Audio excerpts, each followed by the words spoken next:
We are going to call this meeting to order. Para traducción en español, por favor, escanea el código localizado en la página última de la agenda. Vice Mayor. Please stand for the flag salute and remain standing for the invocation. Thank you.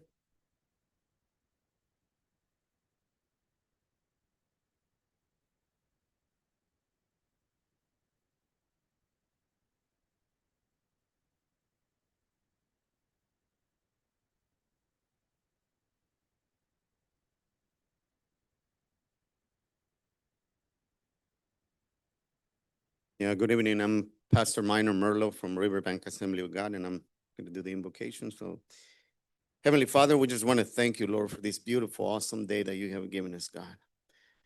Because every day that we wake up, it is you that has put breath of life in our lungs. And we thank you because we can experience your goodness and your mercies that are new every morning, Lord, as you are a good Father. And today, Lord, we come together knowing that when 2 or 3 gather in your name, Lord, you are here with us, God. And Lord, I just ask you, Lord, for this meeting, Father. I just ask you for godly wisdom, Lord, for everything that's going to happen here, that everything that is said, everything that is done will be to your honor, Lord. I thank you, Lord, for every leader that's here, for every authority that's here, Lord. I thank you for the mayor, Lord. I thank you for her life, God. As your word says in your, Lord, that every authority given to men has been established by you, God. And as I just ask you, Lord, that here in Riverbank, that we will be a city that will be an example to others. As citizens of this city, we will submit to our authorities, God. I just ask you for godly wisdom for everything that is done in this city, Lord, and give them the courage, Lord, to face every trial that comes their way, Lord. As your word says in Joshua 1:9, to be strong and courageous and to not be afraid, because you will be with us wherever we go, Lord. And we thank you for that, Lord. We thank you because we can trust you with all of our heart and lean not in our own understanding, Lord. We can trust you because you're a good Father, because you in Ephesians 3:20 says that you can do exceedingly more than we can ask, think, or imagine according to the power that lives in us. And it is you that lives in us, Lord. I just ask you, Lord, that this city, that the leaders in this city, that this whole community, Lord, will be united in one spirit, Lord, so that this city may continue to grow, Lord, that it may continue to be prosperous, Lord. I ask you, Lord, that every decision that is made here, Lord, will be according to your will, Lord, so that everything that we will be done here, Lord, will be according to Colossians 3:23 that says that everything that we do, let's do it with all of our heart as for the Lord and not the human eye, Lord. As we know that if we honor you, Lord, you will honor us, God. And I thank you, Father. Thank you, Lord, for everything that you're doing here and for everything that you're going to do. I ask you for Riverbank, Lord. I come against any assignment against the authorities here. I come against any assignment against the city of Riverbank. And I bind that in the name of Jesus. And I release your peace over this place. I release your joy over this place. I release your peace and your joy over this city, Lord. I ask you, Lord, that this city will be in unity with all the cities around also, Lord. We thank you, Lord. Bless this country, Lord. Bless the United States of America, Lord. We thank you, Lord, in Jesus' mighty name. Amen.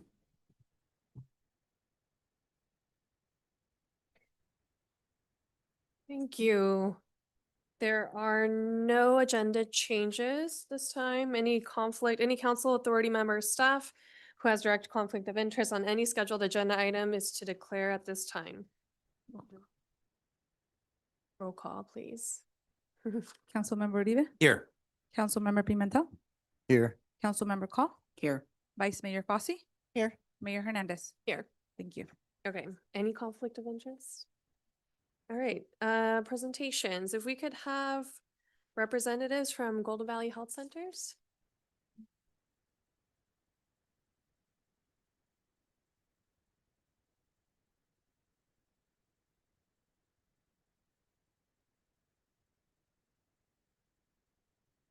We are excited to always celebrate you, and especially this week for National Health Center Week.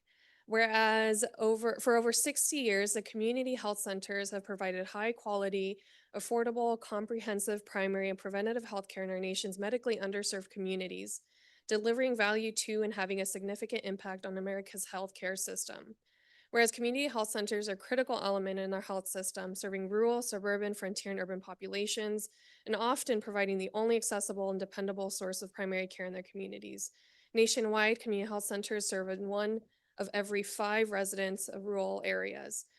Whereas every day, community health centers develop new approaches to integrating a wide range of services beyond primary care, including oral health, vision, behavioral health, and pharmacy services, which you do all of those, to meet the needs and challenges of their communities. Health centers have more than doubled their behavioral health workforce in the last decade to meet Americans' growing need for behavioral health services. Whereas community health centers are governed by patient majority boards, ensuring that patients are engaged in their own healthcare decisions. Whereas during National Health Center Week, we celebrate the legacy of America's community health centers and their vital role in shaping the past, present, and future of our healthcare system. Now, therefore, let it be proclaimed by the City Council of the City of Riverbank that August 3rd through 9th is National Health Center Week within the City of Riverbank. I encourage all Riverbank residents to take part in this week by visiting their local health center, and I would love for you to tell us more about that and celebrating the important partnership between America's community health centers and the communities they served. Signed today. Thank you so much. There you go. And if you could say a little bit something, or here in the mic, please. I just wanted to say thank you for allowing us to be part of this wonderful, amazing community that we are. Also, I wanted to share something while like the road closure was happening on Patterson Road. All the patients were asked to be sent to a different facility in Modesto. Man, they didn't love going over there. They wanted Riverbank to be open again, because most of them walk to the clinic. That's something really impressive. Most of them, it's really easy and convenient to go there. They feel like a family member. Going up and asking for an appointment is so much easier. So it's really impactful having Golden Valley in Riverbank and continuing to serve our population. Thank you. Thank you. Take a quick photo with Oh, them. yeah, definitely.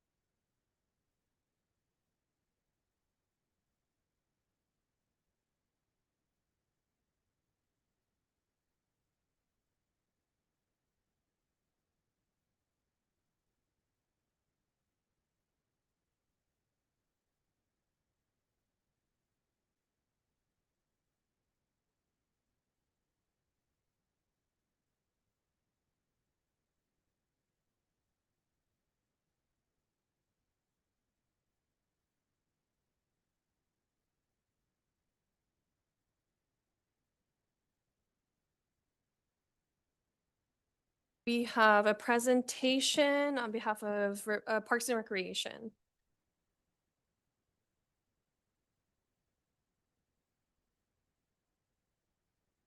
Good evening, Mayor and Council. With this being Parks and Recreation Month, we wanted to give you an insight on our department, as other departments have already shared, a little bit more context of what they do, the situations they face. And so we figured it's a good month and time to share with you what your Parks and Recreation Department is composed of and kind of what we encounter. So we'll give you kind of a little bit of the numbers. So your Parks and Rec Department has a total of 62 employees. The grand majority of that is made up of part-timers. So we have a total of 12 on staff that are full-time, 50 that are part-time. And a lot of that's composed of seasonal. When we get into the summer, warmer months, we have a lot more activities, a lot more going on. And so we do require a lot more help with like with the pool with lifeguards, our camps, all of our fun events. We have a total of 17 parks in our system. The city itself runs specifically 20 programs and classes. In this past calendar year, we've hosted just ourselves 15 events. Right now, we have active partnerships with 30 different organizations. And I'm pretty sure that I'm underdoing it right now. I'm very conservative. I'm sure we have way more partnerships involved here. And then our budget the past fiscal year was almost nearly $3 million to do all the operations. So with our Parks and Recreation Department, we're broken into 3 divisions: Parks, Recreation, and facility maintenance for all the city-owned facilities. With our Parks Division, we have 6 full-time staff members and 5 part-timers. With our Parks Division, what they mainly do is they do park maintenance and operations. And so there's issues at the parks, there's damage, vandalism. They're out there making sure all that's cleaned up, so that our residents can enjoy the facilities. One thing that's really cool with our staff is that they do playground and facility safety inspections daily. When you talk to other agencies, organizations, they may do this biannually, once every quarter. We have staff that do inspections every day at our playgrounds, making sure that everything is safe, good to go, and there's no bolts that are loose, anything like that. And so they patrol the playgrounds, make sure there's no broken glass under the wood chips, anything, and make sure it's all good.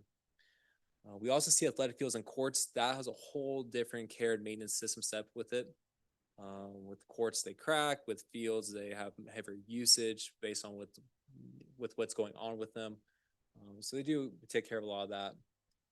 With parks, they are very expensive. So we do have capital projects and improvements out there. So we have staff that, we have a broken toilet or we have a broken grill. So we have staff that go out there and fix it pretty fast. Same goes with the playground equipment. Playground equipment is weirdly expensive. And so they are quick to, when they get a report of something that's damaged, they're quick to go out there and replace it when they have the parts there.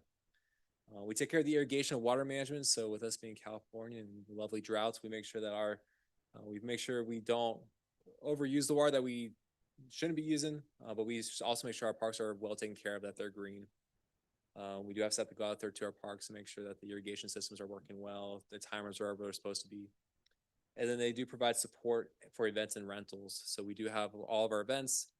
There's some heavy lifting that we need help with that they do. And we do have rentals that people use our facilities and they make sure that those are ran pretty well. And that includes our gazebos. We do have staff that make sure they're cleaned every day. So when people say our parks don't have dirty gazebos, they're done every day. They might catch it at a bad time where after they clean it, someone goes and dirties it up and then someone sees that's dirty. They're done every day. Sorry, I just paused. Every work day. So here's all the things that the Parks Division oversee, all the parks properties. This is estimated 81 acres that we see. So what we have is park staff that check these every day. And then we have 2 groups of 2 that drive around and do their inspections. So if there's someone said this park's always dirty, send them our way because we want to verify, if they haven't gone there yet, and something probably happened just as our staff left. With our recreation division, we have 3 full-time staff. And again, when we talked about the seasonals, 40-time part-time staff, again, your lifeguards, your recreation leaders. Our recreation staff, they oversee all the program planning and delivery. So all our fun programs like Tot Time, aquatics, swim lessons. Following that, we have aquatic management. Also, weirdly, aquatic management is way different from what parks do. Park management is and what recreation management is. A whole different beast. And so different procedures, different policies, different ways to go about it. One fun thing is we actually had to 30 minutes ago close down the pool because of some maintenance issues. And that's our park staff that know the protocols and know how to do that, make sure it's a safe facility for everyone. They do our community events and the community engagement. So when we have our community that's involved with our events, we're the faces and the smiles to make it happen. We also do facility rentals and coordination. So we rent out some facilities to the public to use for their quinceañeras, birthday parties, family gatherings, and we coordinate that. So we have staff on site to make sure that the facilities are clean before they use it, that when the group's done using it, they are also clean, nothing's broken, nothing's damaged. We do volunteer management, so we can't do anything without the vast majority of our volunteers. We do a lot of things that 3 full-time staff members cannot handle themselves. So we have great volunteers that help out. We also take, in fact, equity and access. So we make sure that what we provide is equitable and easily accessible for everyone in the community. So when we start planning all these things, that is one thing that we try to focus on. Partnership development. So again, there's a million asks we get from the community on why can we have this event, this kind of program. As parks and recreation professionals, we hate saying no. And so in order to try to do as best as we can, we partner up so that way we are capable of doing as much as we can. And then obviously marketing outreach. So we need to have at least some understanding of how to market and advertise programs so people know what's going on. Here's a list of everything that 3 full-time staff members oversee. And it is a handful. When we look at events, programs, partnerships, contract classes, facilities, This is where the main staff focus on, and we make sure that each one is high in quality. Talking about again being accessible, being equitable, being affordable for the community. So there's a lot that goes into staff members trying to keep in mind and run and manage and give everyone the same amount of time and attention so it's a high quality. As far as building maintenance, we do oversee that. So we do have staff that oversee the custodial work and the repairs of city-owned facilities. We have 2 full-time staff members.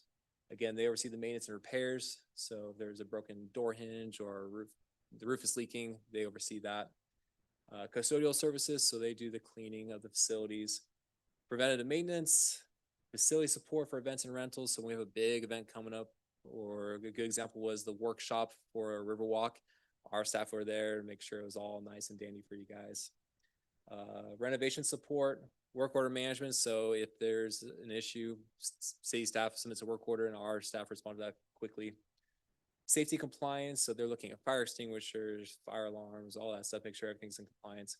And then support citywide operations. So usually if there's a citywide event, activity, not the Parks and Recreation, we have staff to make sure that is handled well. And so this is the facilities that they oversee. So the City Hall North, City Hall South, Sheriff's Office, Public Works Corporation Yard, Community Center, Teen Center, Community Pool, Scout Hall, and the Sierra House. They help with the maintenance and repairs out there. So where do we stand? So the National Records and Park Association, every year they release an agency performance review. And this past year in 2025, they had over 900 agencies nationwide participate. And what they do is ask questions on what's your budget, what's your population, how many programs you do, how many park space do you have. And so here's some fun information, a few points that I want to point out. In the report, and before I go in, what they do is they get the median, they don't get the average. The reason being is each agency that reports is different. So you have a community of maybe 200 people with a budget of a couple $1,000s compared to a Los Angeles with $100 million budget with 400 full-time staff members. You find the average is going to be way skewed. And so what they did is they find the median. And so in the report, the median full-time equivalent per agency is 8.6 employees per 10,000 residents. For Riverbank, that's equivalent to about 22. Right now, we're running about 18. So right now, we're below the nationwide median, which kind of shows we're doing a lot with little. The median acres of park is 10.2 acres per 1,000 residents.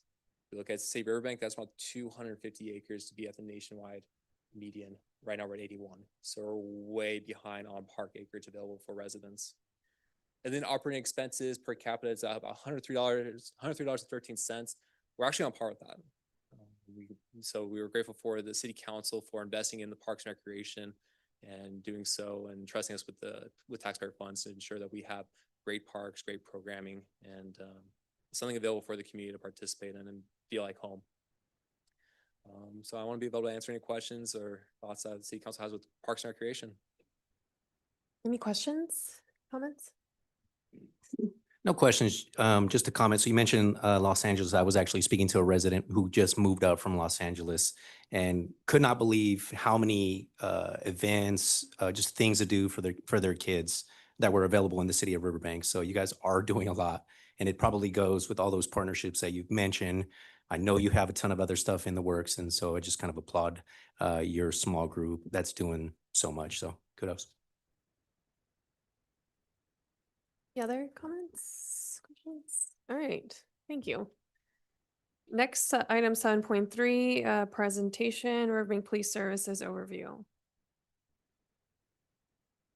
We have Chief Randauer, welcome back.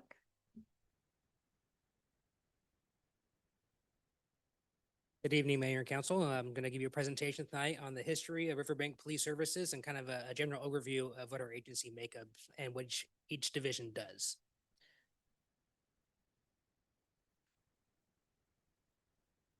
So Riverbank Police Department was prior to 1995. So the city of Riverbank had their own police department from 1995 and before. Around 1995, the city found themselves in a position where I think it was struggling to sustain that police department because it's a large portion of the general fund. At the time, the sheriff's office was able to provide a cost savings to the city of Riverbank through a contracted services, and that was agreed upon in 1995 and became Riverbank Police Services. So today we are Riverbank Police Services. We are your police department. Everybody that works in our building works out of this building. They're not commuting here from other places. They are part of Riverbank and they are here to serve this community. So some of the additional services that you gain by contracting with the sheriff's office, we know about all the special needs. We kind of hear about that a lot, but there's a lot of other things too.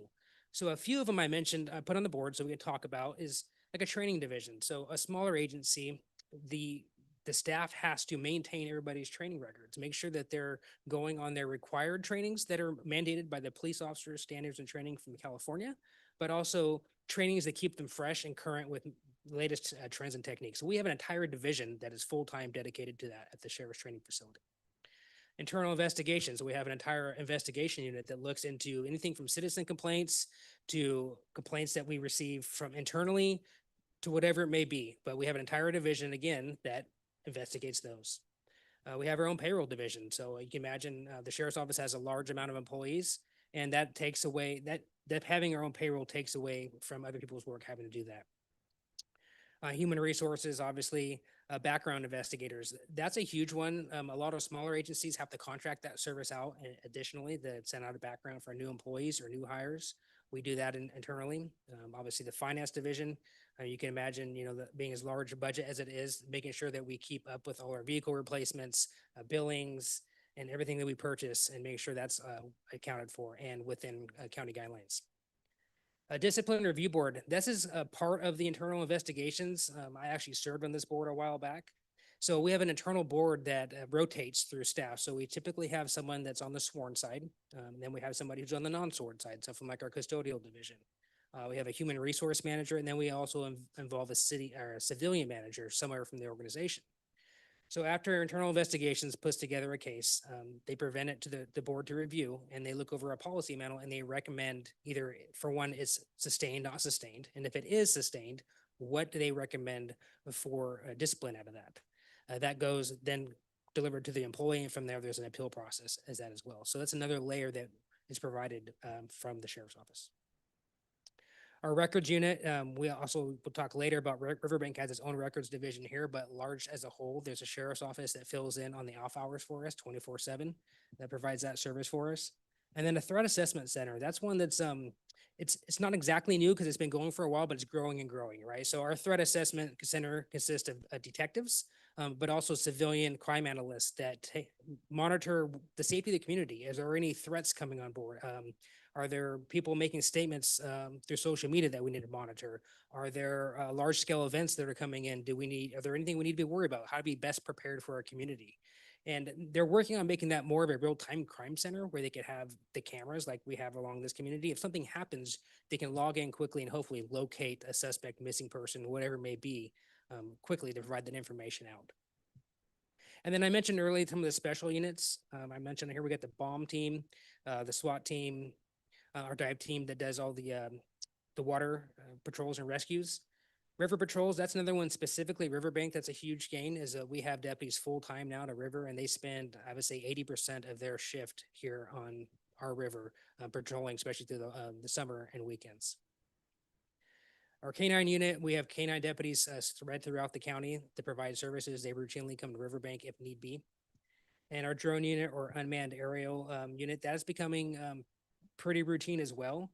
We have deputies that are assigned throughout the county that actually have this equipment on board, and it provides us that eye in the sky when maybe the helicopter may not be able to be here as quickly, or it's also quieter and provides that additional oversight for us. A homicide investigation unit. Unfortunately, homicides do happen. We do have a full-time unit that investigates that from crimes against persons, right? From something serious assault all the way to homicides. Crimes against children. That's another one that we do a little bit in Riverbank, and I can explain about that later, but we do have a full-time unit now that does with crimes against children and also human trafficking. It's all kind of combined into one unit. And then lastly, our EVOC unit, that's our emergency vehicle operations. So we have training. We actually outsource that to other agencies that contract with the sheriff's office, provide the high-speed emergency vehicle operations, where we teach these deputies how to drive the best they can in emergency and stressful situations. Here I provided a structure of the sheriff's or the Riverbank Police Services to kind of give you an idea of how the structure is set up.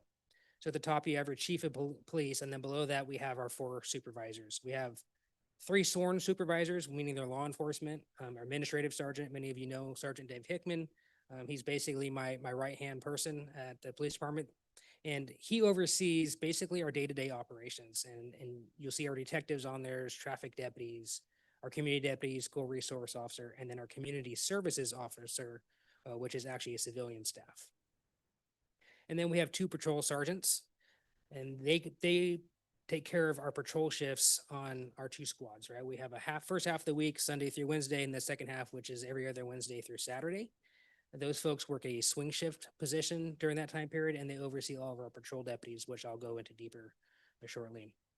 And then lastly, our supervising legal clerk, many of you know her as well, Trish Stevens. She's also, not only does she do all the supervising legal clerk for us, but she really loves community involvement, and she takes on like all the community events for planning. She has a passion for it. So she's really good at it too. And she supervises 2 clerks and a part-time clerk.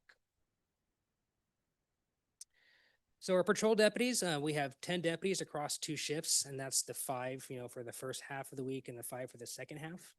And the way that they're kind of laid out is we have 2 day shift on each side of the week, 1 swing shift and 2 graveyards. So our day shifts work from 7 to 7, 12-hour shifts. Our swing shift is 3 to 3, and our graveyard is also 7 to 7.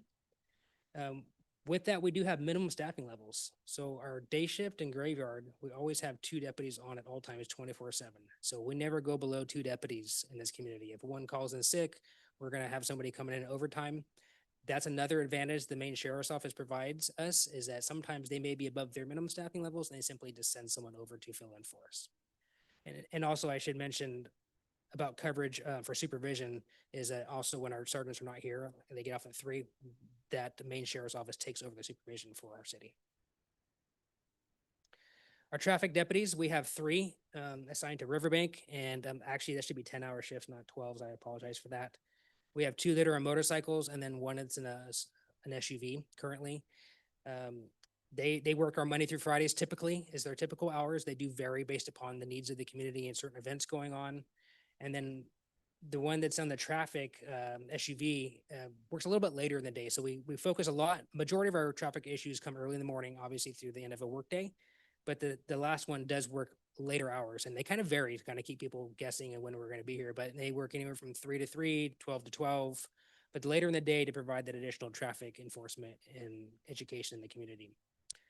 So their focus is educating and enforcement in the community through traffic, and whether that is just making traffic stops and giving somebody a warning and please slow down, or just being visible, right, and making stops so people see that we're out working that. As part of that unit, they are also members of the sheriff's major accident investigation team, which that team responds to any major accident where you have someone with serious injuries or even worse, a fatality. So they have additional training investigating collisions, especially collisions involving injuries. So they're part of that unit as well. And then our detectives, we have 3 detectives, and they do work the 10-hour shifts. And with the 3 of them, they do kind of offset their schedules. So we have coverage Monday through Friday for them as well. They receive additional training on how to do in-depth investigations, how to download cell phone data, how to look at GPS data, all those different things that for long-term investigations, they have to be combing through a lot of evidence and making sure they have a solid case. They have to work with the district attorney's office to say, hey, well, this is what I have. Do you see something more you may need? And they may ask for more. They gather information, and they do warrants either for more evidence or warrants for people once they put a case together. And some of the things that our detectives investigate are thefts, assaults, internet crimes, robberies, drugs, et cetera. I kind of put on there is because they kind of do a little bit of everything. So even if we have a homicide happen here, they might not be part of the homicide unit, but they will come out and assist our homicide investigation, which also gives them a little experience if they choose to move into that role later on. The internet crimes is a unique one. So in the state of California, there are algorithms out in the net where if someone's looking up inappropriate child pornography, that actually triggers a notification, which in turn notifies our office of that. And we routinely get those. And then we have to basically figure out where the IP address went, right? And then we will investigate who lives there, get a warrant, and then for equipment, then we have to download the terabytes of data out of that. And that's kind of where the sheriff's crimes against electronic crimes helps in with us. So they have technicians on staff that help us download that data and sift through it And then we see if that material is on there. If it is, then we issue a warrant for that person. So that's one of the things that they do quite often, unfortunately. Our community resource deputy, this is somebody who we brought on in the last few years and has been, I believe, highly successful in our community. We currently have one deputy that's full-time in that unit now. And I think it was March of 24, we requested a second one for City Riverbank. The sheriff's office is currently in a 2 to 3 year wait for additional deputies. So we've just over a year. So I would expect within the next year to 2 years, hopefully not that long, that we get that second person filled. But right now, Deputy Tovar is our community deputy, and their goal is to find long-term solutions for everyday problems, right? I like to use that because they're not here just to put a Band-Aid on something. They're here to work with the community and bridge gaps. So our in-house community, it's not as simple as, if it's a trespass, right? It's not as simple as going and enforcing a trespass. It's connecting them with resources. We maybe need to get the county's care team here to provide additional resources. We need to get the Army Corps involved because it's their property. So it's a lot more challenging for them. And then you figure, also you would have to coordinate the personal belongings, large amounts that is left behind, and also trash. They also work quite a bit on all of our community events we have across town. They monitor our social media page. Like each group, I call it the social media is like the modern day neighborhood watch, right? So people use that now. So we actually routinely watch that, and a lot of our deputies have access to that. And we had one just the other day where we saw something proactively, and then like, oh, we know this person, and we were solving crimes. And that's not always reported directly to us. People like to post it on social media, and rather than call us, then we find out who posted it, reach out to them. We've actually made several cases by doing that. So that's very helpful as well. So again, that's a great resource. And I think a lot of you have had a chance to work with him. So it's great. Our school resource deputy, this was brought in just in the last couple of years. It's largely funded by Riverbank Unified School District. And my vision for the school resource deputy and the way that we run our program here is that they're there for a mentor, a coach, a teacher, creating partnerships, because I believe our kids are the future of our city, right? Of our community. And what better way, in my opinion, is to create relationships early on. I know that people do come from different walks of life, and they have different challenges, but they grow up on different lenses, and it's kind of bridge those gaps. And I think it's been very successful. The school's been very happy. I've received great feedback from parents and also the kids. I see the kids waving and like, oh, I know Deputy Johnson, because they know him by name now, right? And it's funny, they don't associate him anymore as a law enforcement officer. They just know him as Deputy Johnson, which they separate the two, even though it's the same thing, but which shows me that's a good program. And then one of the things I like to make it very important, we're not here to try to get kids in trouble. That is not our priority. It's again, back to this relationships. So the school has a process for discipline. We're not there to enforce that, right? If it's a school program, it's theirs. Obviously, if there's a law violation, we would be called either way. We would step in that case. And then our community service officer, this is a non-sworn civilian position. We have one right now. They work the 10-hour shifts. They help with their low-level crimes. It might be a petty theft. It could be a vehicle collision that's minor in nature. They can handle those. Traffic control, parking enforcement. She is certified in child seat safety and does help with Safe Kids. And Safe Kids helps us with providing car seat checkpoints. And then she also helps with community outreach. So a lot of the programs we have as well.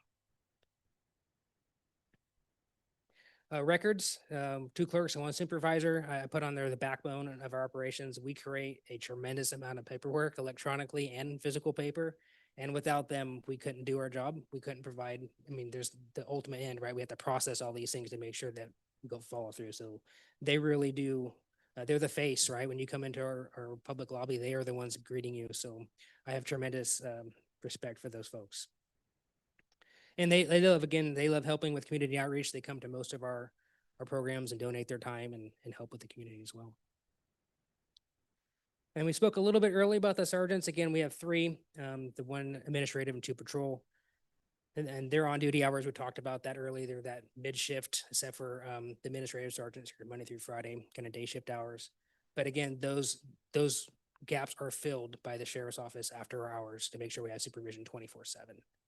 And their job is to supervise, lead, mentor, and investigate citizen complaints and provide guidance, right?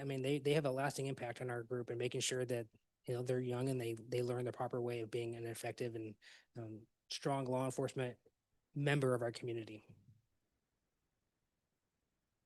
That was really quick overview of our police department. So I hope I kind of explained what each person does, but I open up to questions if you may have any. Yeah, any questions, comments? No questions, but I just want to say thank you for everything that you guys do, and riding with you guys and welcoming me into the car. So I appreciate it.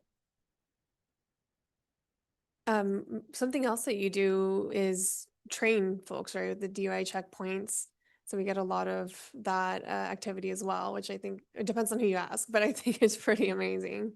Yeah, so our DUI checkpoints is, again, our traffic units participate in that, and it's countywide. So other traffic units from the sheriff's office come and join when we have in Riverbank and help us provide that. And a lot of that's provided, almost all of it is provided by grant funding. Yeah. I just want to comment that since you've been on board, I see how you're more approachable. The other sheriffs are all more approachable, and that it makes it so much easier for our citizens and for us when they know that they can come to you and not get criticized or taken away or whatever, but they can openly come talk to you. So I want to thank you for that and for your involvement in the community. Yeah, I think I noticed a common theme. Almost every position had community outreach attached to their job description. So I think that's amazing. And we hope to have you back when we discuss the SRO surveying that Project Sentinel or Resolve did for the programs. I think it'll add to some of this information as well. So thank you. All right, thank you. All right, public comment. At this time, members of the public may comment on any item not appearing on the agenda and within the subject matter jurisdiction of the City Council Auxiliary Board. Individual comments will be limited to a maximum of 3 minutes, and time cannot be yielded to another person. Under state law, matters presented during public comment cannot be acted upon or discussed. First up, Ms. Colleen Preston.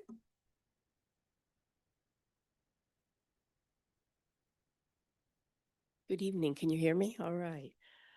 Great. My name's Colleen O'Brien Preston, and I live at 809 Notre Dame Avenue in Modesto, California. I am here tonight as a board member of the League of Women Voters of Stanislaus County. I am speaking tonight on behalf of our league president, Amy Wolf, to deliver to this body and to your constituents the League of Women Voters' position on the proposed Riverwalk project.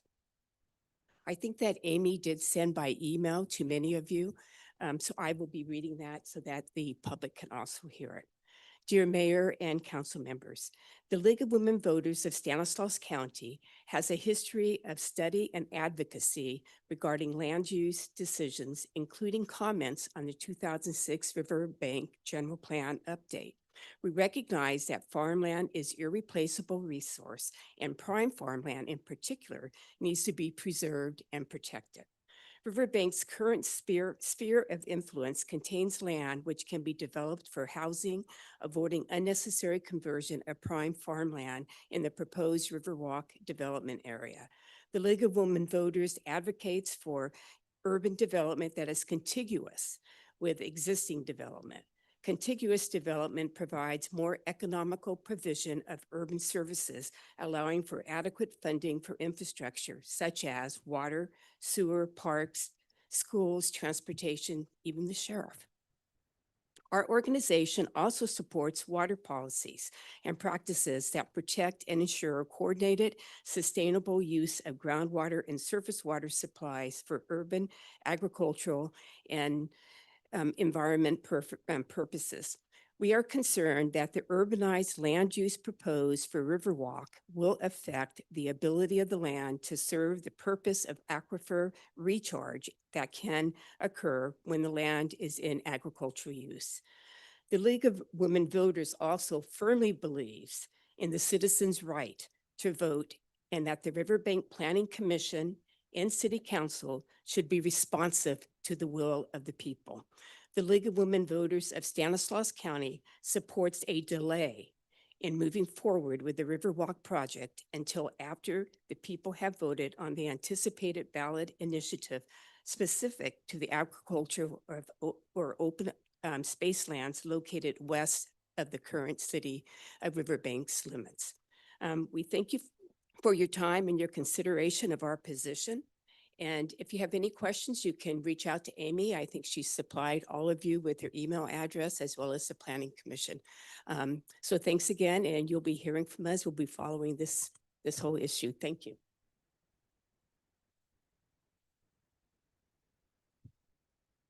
Mr. Eddie Cuellar.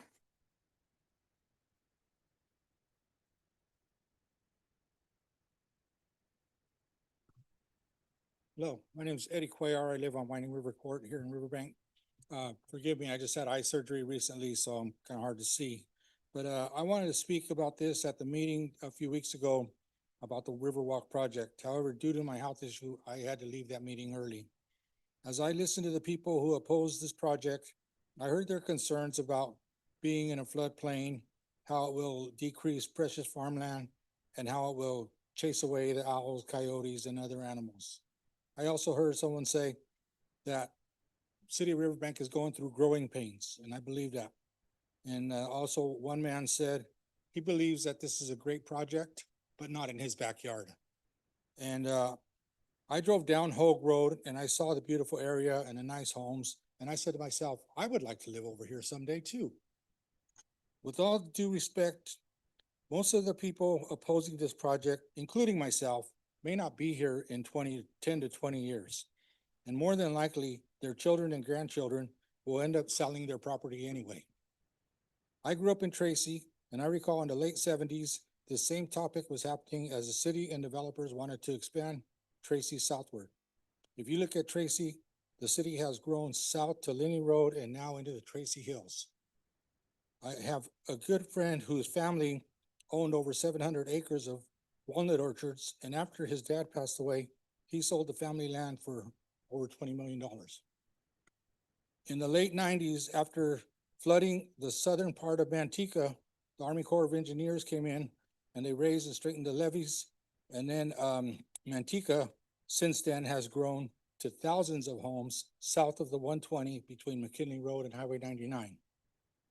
In the early 2000s, the Daloso family sold their farmland west of San Joaquin River and north of I-5, where a new development known as River Islands now is, which has dramatically increased the value and growth of Little Old Lathrop, California. So now it's Riverbank's turn. Let's grow and build a development that in 10 to 20 years will enrich the city of Riverbank and flourish like the 3 small cities to the west of us did. I propose we have a campaign that explains and shows the pros and cons of Riverwalk project and allows the citizens of Riverbank to vote on the future project and growth in this wonderful city. And since I have a few seconds left, a few meetings ago, I suggested the use of red light cameras in our city to promote public safety at our major intersections. I hope you have thought about it, and I hope that someday we will act upon it. Thank you. Thank you. Sammy Martinez.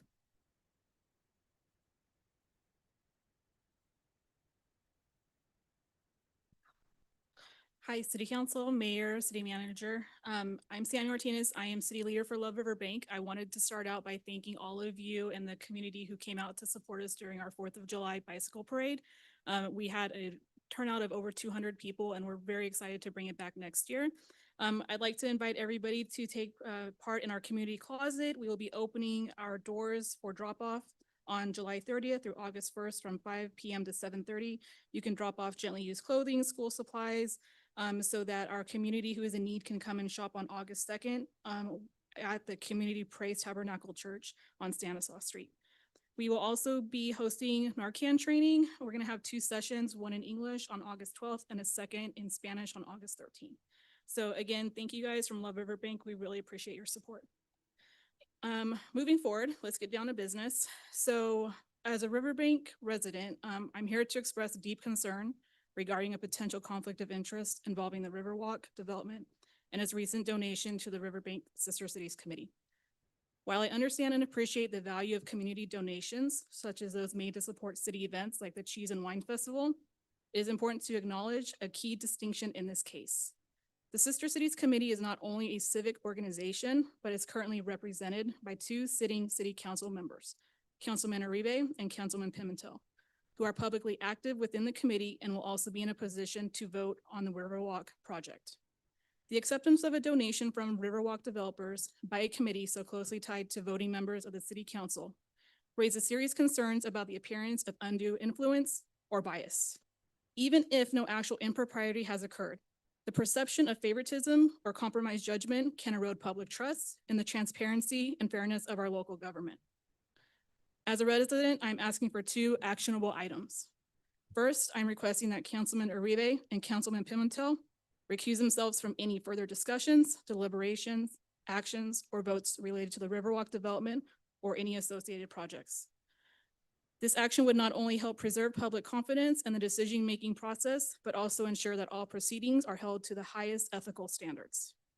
Secondly, I'm asking that the city manager and city attorney work to develop clear policies and procedures regarding conflicts of interest for all intergovernmental and city-affiliated committees or organizations that accept monetary funds, specifically the Sister Cities Committee and the Budget Committee. This policy should also include the requirement of a monthly detailed financial report that accounts for any item of monetary value, including expenditures, assets, and revenues. Furthermore, residents are entitled to full transparency, including access to meeting minutes, committee actions, and financial accounting for all such bodies. Thank you for your time and your continued commitment to the integrity of our city. Thank you. Lori?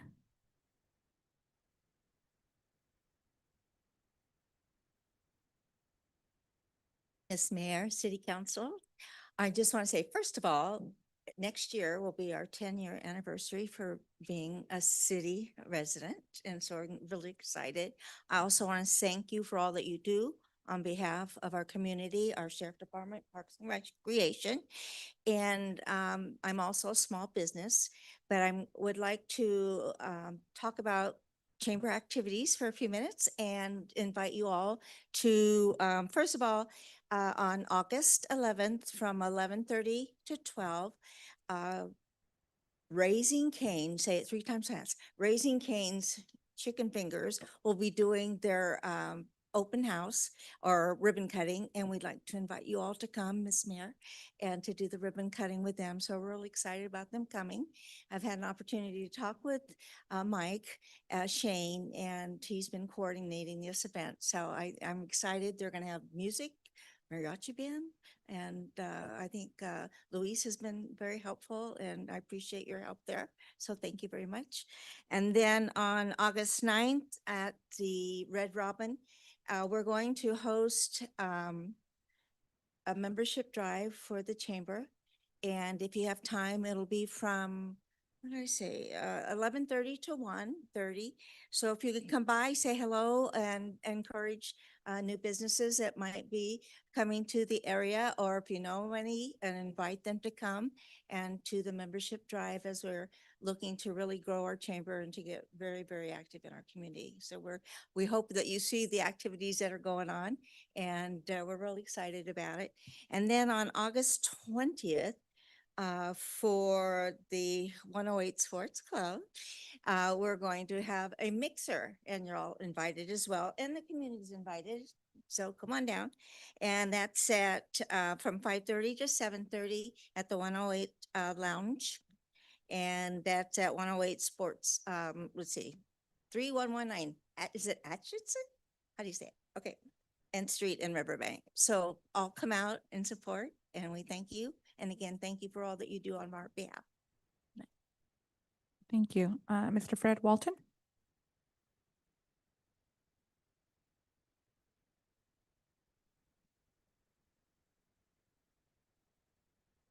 Hello, with respect to the mayor and the council members.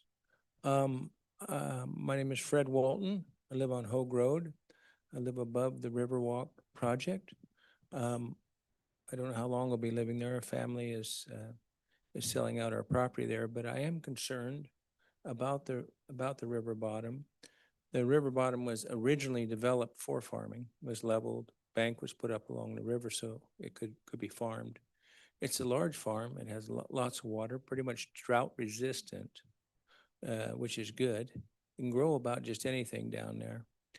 I think it's more for a green belt situation, farming, golf courses, parks, things like that in the future. All you new members, I'm hoping you get a chance to go down there, drive down there, drive your bike, ride your bike, walk around, grab the dirt, go by the river. And it's a lot of different geography down there. There's by the river, there's the flat, and then there's on the bluffs. And so, but on the river bottom itself and by the river, I just don't think that a housing project would be best for that land. And you have to ask yourselves when you go down there, what is best for this river bottom? What's the best use? And I'm sure you'll make good judgment. And it's a beautiful, beautiful river bottom, beautiful farm, and it's large and has good water, good soil. So anyway, thank you. Thank you. Mr. Eric?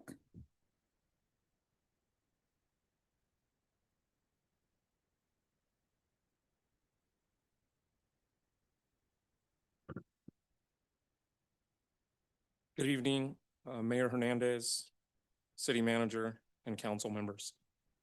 I did type something out, but now I don't want to read it. I'd rather just talk from my heart. Kind of pointing a lot of what Sammy did point out as it regards to fundraisers and how we go about that as councilmen with things that we are doing in the community. Once again, I don't have a problem as a citizen with anybody fundraising. I think that's great. I encourage every councilman to be involved in the community. I know how hard it is to get money in California, and everybody is trying to do good for their community with the money that they do have. All of you have met me, and all of you guys know how passionate I am about this city and doing things in the community. I not only hold myself to a higher standard, but I also hold the council to a higher standard. My concern in regards to just taking money from something that you are going to vote on, and I'm sure this has probably happened in the past, but if it's happened in the past, let's look towards the future. Let's you guys as a council come together and come up with ways with better checks and balances as to how we're doing these things. That way we don't have an issue arise in the city where people start questioning the integrity of our council or our city government, which brings negativity on the city, which we don't want. If there was 30 of us standing in the room talking about the same thing, it's going to be very concerning to the city. I'm sure each and every one of you that sit up here have very high integrity and want the best for the city of Riverbank, as do I. But what would make me feel good as a citizen of this city, and I got married, bought a house here, have my family here, I work here. I would like to see all of you come together as a team, as a city government, and be able to come up with ways where this doesn't happen. As we all know, we live in a digital age and things get out on the internet and citizens talk. Let's not put that perception out there. Let's keep it positive like we've been doing as a city. We don't want that negative perception. And once again, I appreciate people that want to do business here, that want to help Riverbank. But let's not set that up for that kind of perception or that what if. I appreciate all of you very much. You guys do not have an easy job. Keep doing what you're doing. But all I'm asking for is better checks and balances. Come together as a council. Come up with some ideas on what you guys can do so that we stay positive as a city. Because I would hate to see negativity come back on Riverbank because of this. Thank you. Thank you. And then we have a couple on Zoom, Mayor. Ms. Agers, can you please unmute? Hello, can you hear me? Go ahead, Mr. Agers. All right. Barney Agers, address 7730 McHenry Avenue, which is on the western edge of the proposed Riverwalk Village. First, I'd like to commend Riverbank Sheriff Cycle Patrol for their McHenry enforcements of speed. I call it the flying mile. That is right in front of my house. People go by at 100 miles an hour. Thank you, guys, for your enforcement. Secondly, when Riverbank received approval in 2016 for the Crossroads West, there was a follow-up article in the Modesto Bee about this. You can Google it. It's out there. The article described it as, and I quote, a huge growth vision that Riverbank had. that would double Riverbank's population in 20 years. It also noted that, I quote, significant hurdles remain before Riverbank could annex all of this area, which it has not. The article went on to say, and I quote, the city must address traffic snarls near its bustling Crossroads shopping center and get another fire station. You know, we're 9 years down the road and there are still traffic snarls that are getting worse all the time. And Riverwalk includes absolutely no commitment for a new fire station. The need for a Riverwalk has not been shown, particularly since your new housing element numbers are met without it. I urge people, the council, to withhold voting on this until the voters have had a chance in 2026 to vote, yay or nay. Thank you. Thank you, Mr. Agers. And then I have an iPhone. There is no name on your iPhone. If you can hear me, please unmute. I believe that I've unmuted. Can you hear me? Yes, please state your name for the record. Hi, this is Karen Conrado. I live on Hogue Road. I'm calling in tonight to let you know that I oppose the Riverwalk project. I'm asking the mayor and city council members to vote against it. And I'm also asking that you objectively and carefully go through the DEIR. I'm sure that you've been doing that for months before you make a decision on this project. As you know, there are many flaws in it that people have mentioned repeatedly. And I'm just asking again that you do your due diligence and really consider the flaws of this project before you would consider voting for it. Thank you very much for your time. Thank you, Ms. Agers. Mayor, that is all I have for public comment. All right, thank you. Moving on to consent calendar, items 9.1 through 9.10. Is there a motion? So I'll make a motion to approve the consent calendar as stated.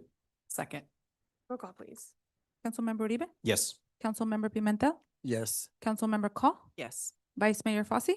Yes. Mayor Hernandez? Yes. Motion passes 5-0. Item 10.1, a resolution authorizing the application and amending the PLHA program plan for the permanent local housing allocation program. Good evening, Mayor and Council. So this is an item that we have discussed several times.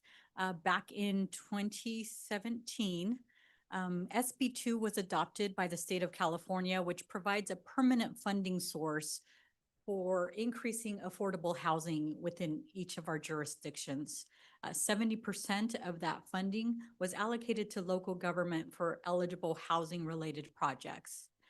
Funds are currently allocated to each city based on a formula, and cities were entitled to receive these funds starting in 2019. So what we have received to date is we have been formally awarded the first 3 years of a 5-year plan of funding. The year 2019 and 2020 was expended as part of the funds that were allocated towards the 8 tiny homes that are currently being built at the church Bridge Covenant Church project, which is called the Riverbank Villages. We're hoping to see completion of that project within the next couple of months, and we will be working with Stanislaus Equity Partners in order to hold a ribbon cutting for that particular development, as we are partners with them. The year 2021 has been formally awarded and allocated to the city, but we have not yet been have any expenditures from that particular grant. So far, we've been allocated $521,000 in total. So we will be applying for the year 2022 and 2023 funds, which will provide us an additional 192,700 in funding.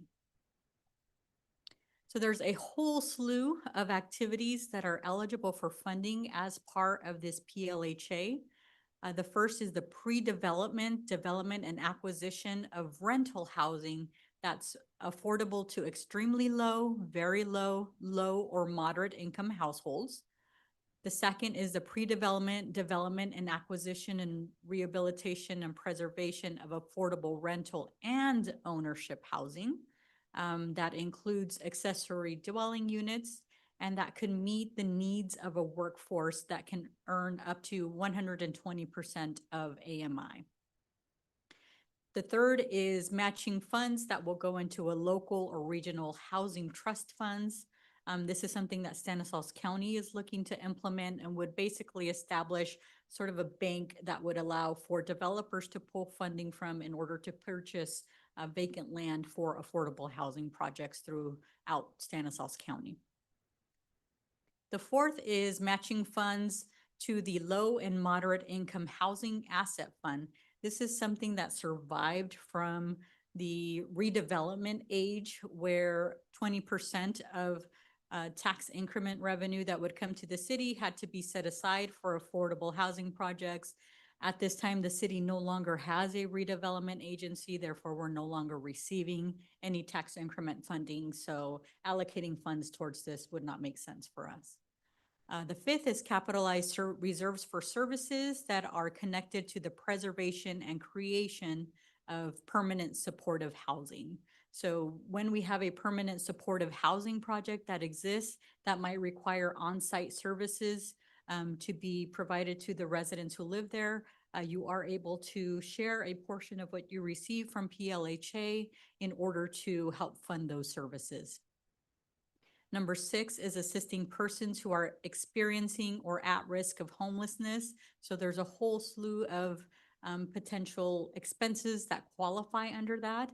Currently, the city has used some of this funding in order to help fund the Sierra House, as it does qualify as an eligible project, since we do provide supportive case management and we do have operating and capital costs as part of what they call a navigation center. Our day use facility qualifies as a navigation center since we do have staff on site that can provide case management. Accessibility modifications in lower income occupied housing. Then we can also allocate funds to acquire and rehabilitate foreclosed or vacant homes and apartments. Funding for home ownership opportunities like a down payment assistance program or a first-time home buyer program. And then fiscal incentives that are made by a county. So it can be matching funds. If the county puts in funds, we put in funds, and that'll create a larger pot available for projects here in Riverbank. So back in 2019, or the 2020 year, we did adopt our first PLHA plan for the use of the funding. So the first 2 years, we had looked at having funding towards transitional housing, housing rehab programs, housing acquisition and rehab, and first-time home buyers. And this were the final 2 years. So those were the major categories that we selected, along with affordable rental and ownership projects. In 2021, we did amend that project plan in order to be able to fund the project that was going to be constructed for home ownership on Ward Avenue. Unfortunately, that project was not able to move forward with the income limits that are set by the state of California. So that money did revert back to the city. We then reallocated that funding towards the Riverbank Villages, which is the 8 tiny homes, because that will qualify as a low-income affordable housing project. And then the final 2 years, we continued with our desire to do transitional housing, housing rehab, acquisition and rehab, and first-time home buyers. So what we are proposing, since the first 2 years have already been expended, is that we revisit the allocation for those final 3 years. One of the issues that we have been having with establishing funding for first-time home buyer program or the owner-occupied housing rehabilitation is that it does require homeowners to take out loans. And with the way that the interest rates are at this point in time, unfortunately, with the way that the market is for housing and the market prices for those, it just has not been feasible to be able to make any of those loans. So rather than having those funds continue to just sit there unused, and eventually we would have to disencumber them, which means they go back to the state and then they can reallocate it out to through a competitive grant. We'd like to use it on projects that we know are going to really need the funds. So first is we are required by the state to set aside at least 40% to an affordable ownership or rental project. And so that we can't get away from. So we will be looking to allocate 40% of the last 3 years of funding in order to fund that particular activity. The second activity is assisting persons at risk of homelessness. So this would be used for Sierra House. Once again, as I mentioned earlier, navigation centers and providing case management and supportive services is an eligible cost.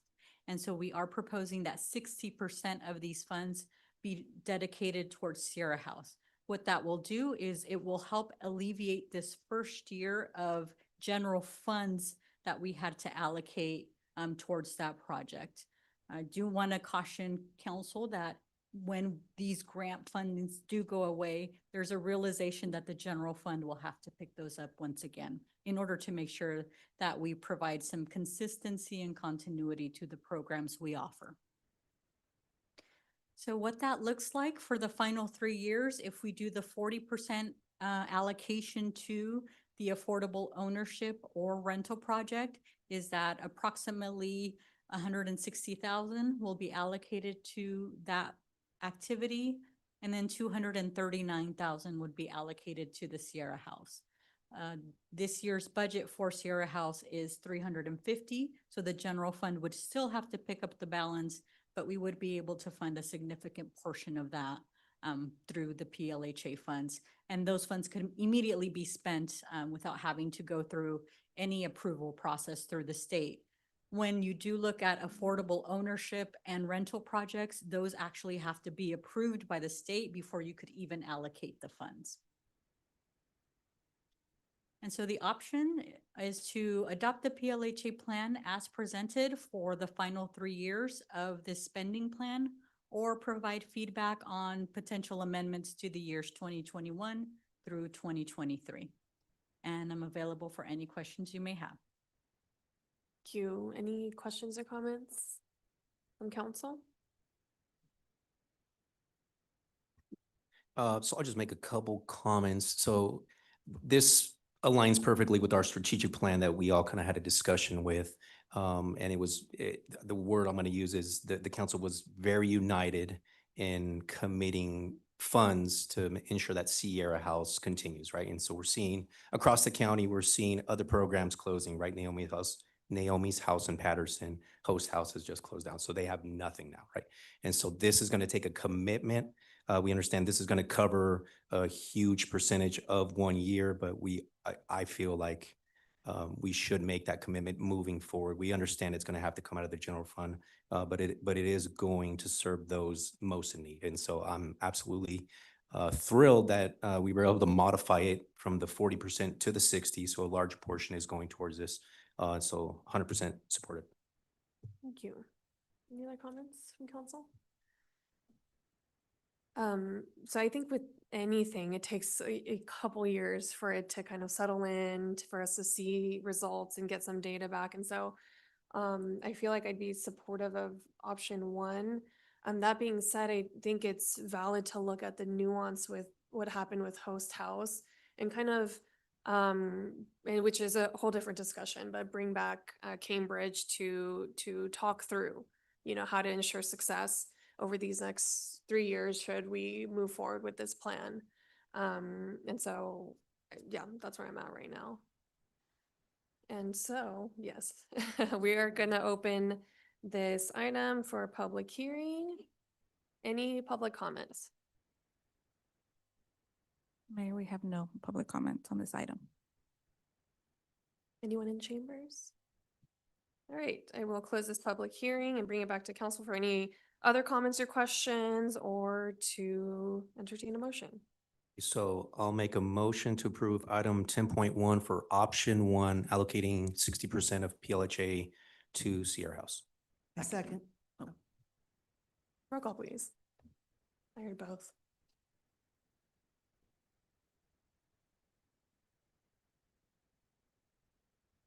Councilmember Uribe, Yes. Councilmember Pimentel, Yes. Councilmember Call, Yes. Vice Mayor Fosse, Yes. Mayor Hernandez. Yes. Motion passes 5-0. You, item 10.2, a public hearing for a proposed solid waste rate increase. Mayor and council, this item will be presented by Tammy L. Cantor, our Assistant City Manager. Good evening. So tonight, as stated, I'm here to present our proposed solid waste rate increase. It is an annual adjustment that's within our contract. And this year it has calculated out to 1.3% adjustment, and it would be effective September 1st of 2025. So Jilton has provided us waste management services to the city of Riverbank for more than 40 years. The current contract began in April of 22 and will expire in April of 2028. In April of 2022, a Prop 218 hearing was held and the current rates were adopted with an increase based on the additional services that were required by SB 1383. So an overview of 1383, SB 1383, it reduces organic waste disposal by 75% from the 2014 levels. Organic waste include green materials, food scraps, and paper. Jilton adopted the MRF system to enhance waste management. Jilton's facilities sort waste streams to maximize recycling. And I'm pleased to share that Jilton's Resource Recovery Transfer Facility Incorporated is now officially listed as Cal Recycle's High Diversion Organic Waste Processing Facility. This recognition reflects significant progress in meeting the state's organics diversion and recycling goals. In addition to being listed, Jilton has achieved an exceptional organic waste recovery rate of 91% for the reporting period of Q4 in 2023 through Q3 of 2024. This far surpasses the state's required average mixed waste organic content recovery rate of 50%. So they've achieved this achievement represents a major milestone in our collective efforts towards environmental sustainability and responsible waste management. So section 9.1 of our franchise agreement identifies the city will adjust the maximum charges made to customers annually, and the increase shall be based on the Consumer Price Index for all urban consumers published by the U.S. Department of Labor for the San Francisco, Oakland, San Jose, California statistical area. Based on the previous 12 months index analysis from May to April, this increase shall not exceed 5%. So based on that CPI, the 12-month percent change is 1.3. And as you can see, last year it was a 3.8% increase. So this is a table showing residential increases. The increase is minimal, 29 cents for a 30-gallon, 33 cents. And your senior citizens 30-gallon is 22 cents and a 90-gallon would be 25 cents per month. And here's some non-residential cart rates. And then our commercial bin rates. So for your typical single-family residents, they're gonna experience an annual increase of $6. So that would be approximately $1 for each of the bi-monthly billings that we send out. And then the seniors or disabled that are eligible for the discounted rate would experience a $5 annual increase. And that's, again, that's the annual. So it's recommended that the city council consider adopting a resolution approving a 1.3% increase in rates for solid waste disposal services per our current contracts. And I can answer any questions. Thank you. Any questions or comments from council? All right, I will open this for a public hearing. Any comments or questions from the public? Mayor, we did not receive any comments for this item. Thank you. I will close this public hearing and bring it back to council for consideration. I make a motion that we approve item 10.2. I second. Thank you. Roll call. Councilmember Uribe? Yes. Councilmember Pimentel? Yes. Councilmember Call? Yes. Vice Mayor Fosse? Yes. Mayor Hernandez? Yes. Motion passes 5-0. Thank you. New business, item 11.1, direction on the proposed use for the interim permanent supportive housing funds provided by Senator Eggman. Mayor and council, back to talk to you about some additional grant funding that we've received for affordable housing projects. In this case, a transitional or permanent supportive housing project. So in the 2019 strategic plan and as well in the updated 2025 strategic plan, we decided to make a commitment towards providing funding towards affordable housing. Back then, it was just engaging community and nonprofit partners to develop programs and solutions for homeless. From that original strategic plan, former council member Barbara Martinez and former Mayor O'Brien advocated for that vision to implement these projects to Senator Eggman. That she then took that and in the 2021 and 2022 State of California budget was able to achieve having $2 million directly allocated to the city for a transitional housing program. In July of 2021, we purchased the Sierra House, and in October, we were awarded a second grant through Stanislaus County for the rehabilitation of Sierra House and the construction of the day use facility located in the back. Council envisioned then using Senator Eggman's funds as implementing a second phase of the services that were going to be provided at Sierra House to our unhoused residents with a transitional housing project.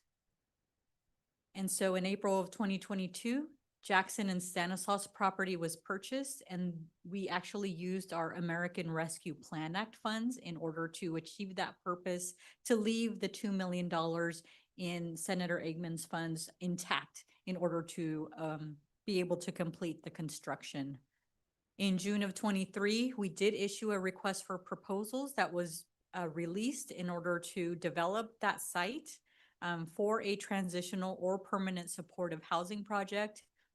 And it was awarded to Rebuilding Green and CVCR. And so Senator Eggman's funds were also awarded and allocated towards that project. In September of 24, council voted to use the land as a park instead.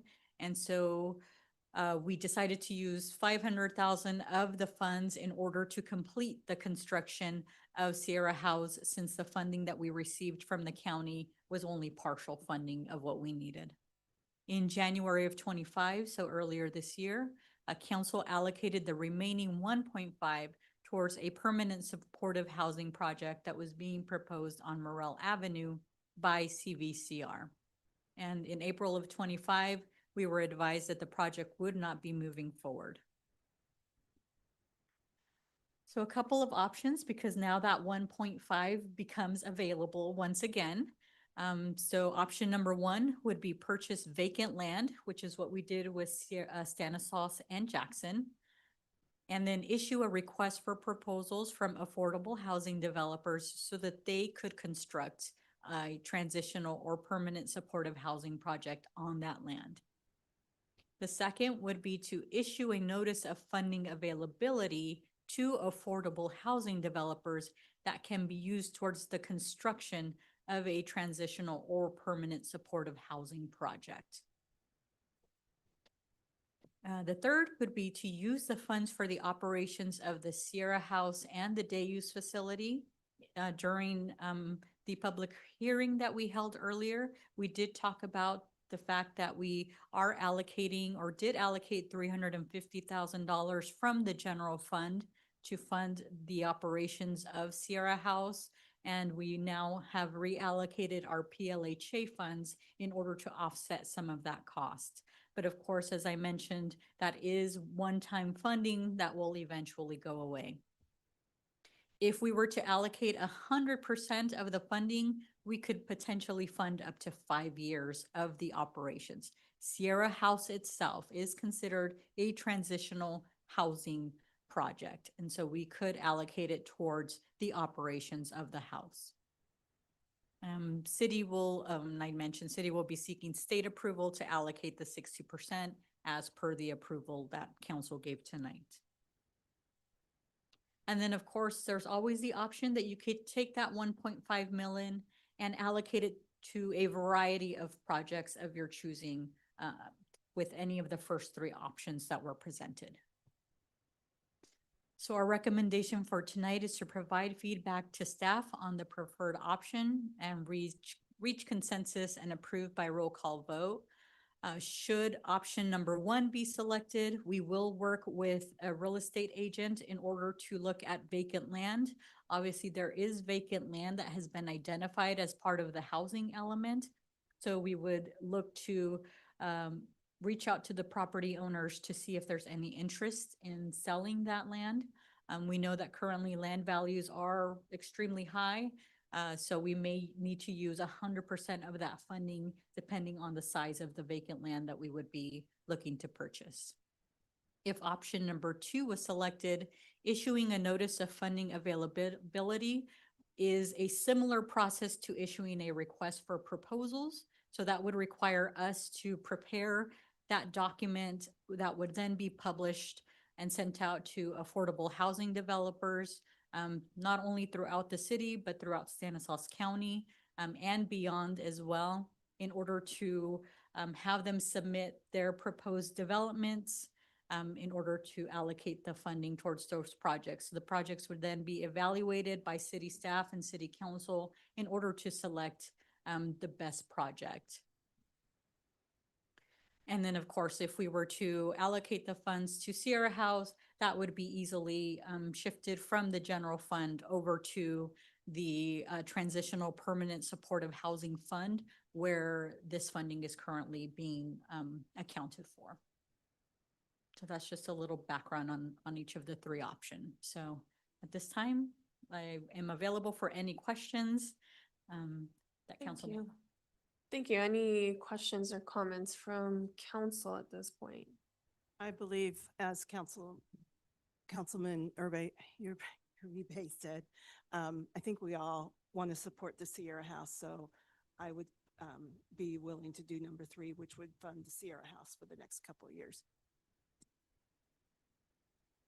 Questions or comments?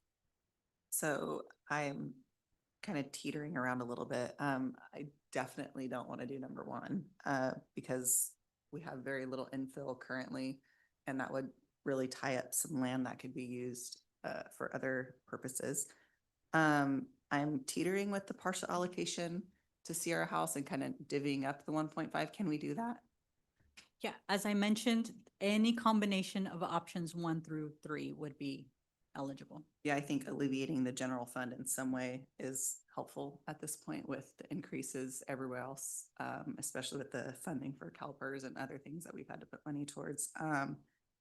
But also, we need to meet the needs of our housing element. So there is a big need for affordable housing in Riverbank.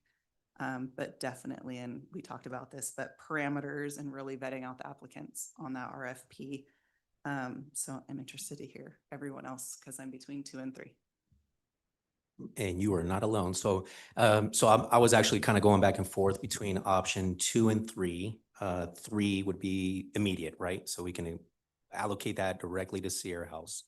I'm kind of leaning towards option 2, only because as Parks and Recs has mentioned, partnerships are super important. We've seen what this economy is kind of doing with construction costs. So we kind of have to leverage partnerships. And so the only one I see that where that would happen is let's open it up for an RFP and let's see what the developers have out there. And yes, Sierra House is transitional, but the goal is for phase 2. We don't really have that kind of sketched out yet, right? Too. And so this could potentially, the partnership could potentially open that up for phase 2.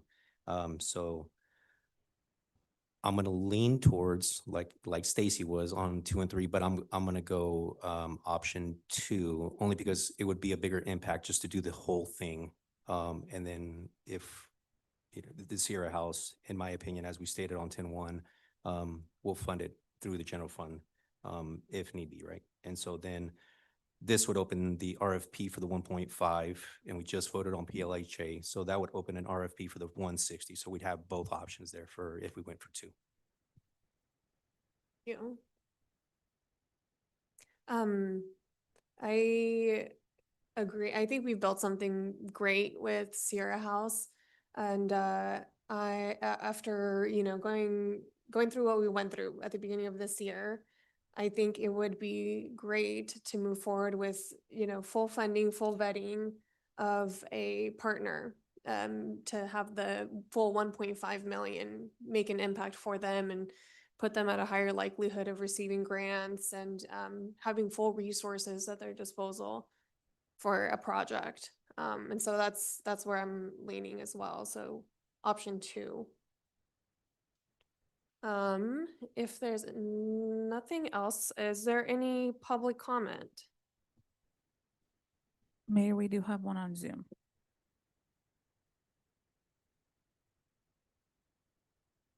Ms. Diaz, can you unmute? Hi there, can you hear me? Yes, please go ahead. Awesome. So good evening, Mayor, City Council, staff, and fellow members of the public. My name is Cynthia Prieto Diaz. I am a community member and a public health analyst. Full disclosure, I am not well-versed on this particular line item or the efforts at the Sierra House. I am knowledgeable about it, but I am not well-versed on it. But based on tonight's presentation, I would recommend option 2, just issuing a notice of funding to developers that have been successful in similar projects. Also, after hearing the discussion, as was already mentioned, the PLHA would get funding for the Sierra House. I would also like to request reviewing if data is available on how successful projects like the Sierra House have been, to see if anything needs to be modified. And yes, what other projects and services, as the council has already started to discuss, could be provided to our most vulnerable community members. Thank you. Thank you. Mayor, and that is all I have. All right. Any other public comment? Okay. All right, I will bring it back to council for more comments, questions, or for motion.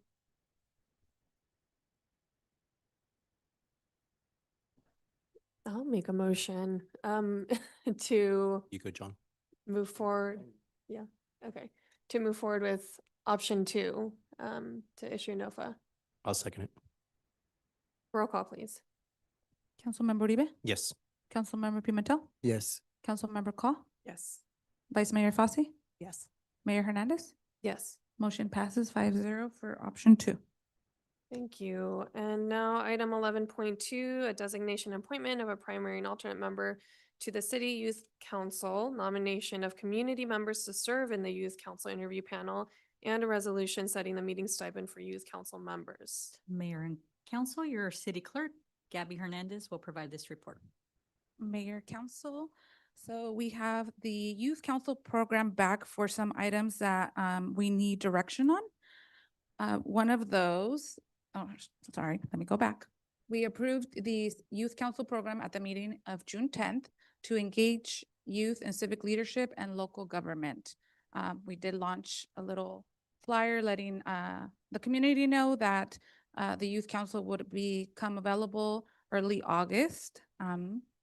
We did kind of go over the recruitment and selection timeline just to coincide with the students going back to school and how long we wanted to keep the application open for anyone interested. We do hope to launch and open the application next Monday, July 28th, with an application deadline of Friday, August 22nd at 12 p.m.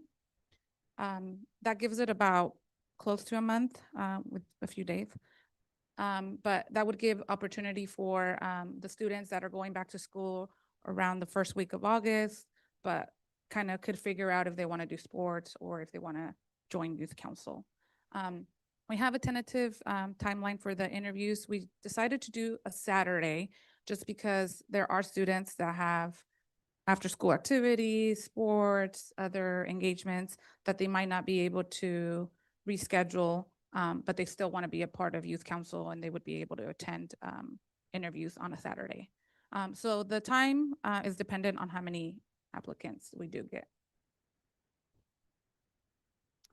So tonight, as we do with other boards and committees, I'm asking City Council to appoint a primary and alternate.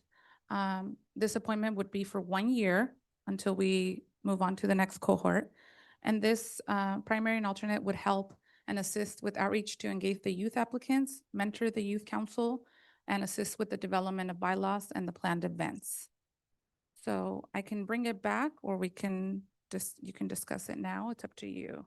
There are another 2 items that I need direction on. I just had a quick question. Mhm. Aside from the council member appointments, did we decide if we were going to add a permanent community member, nominate somebody for that appointment as well? Yeah, so that's on my next slide. Okay, forgive, For the interview panels. Yeah. Yeah.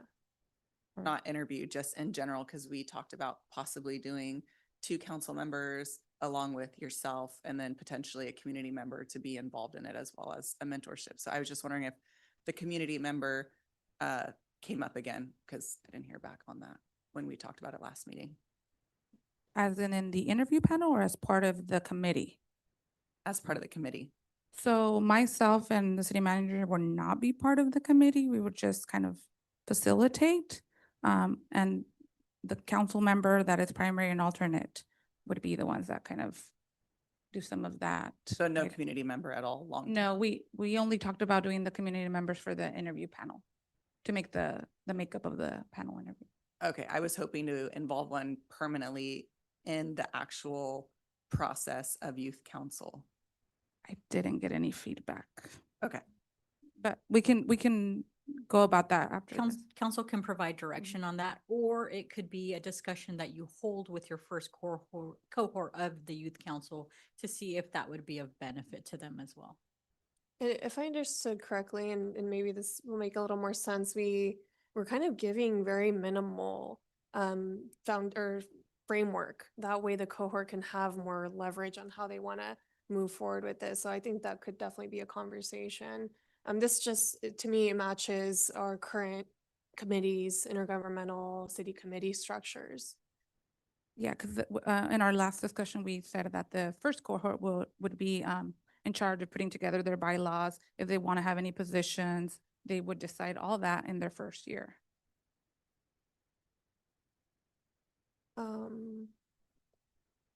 I want to nominate Luis to be the primary for this.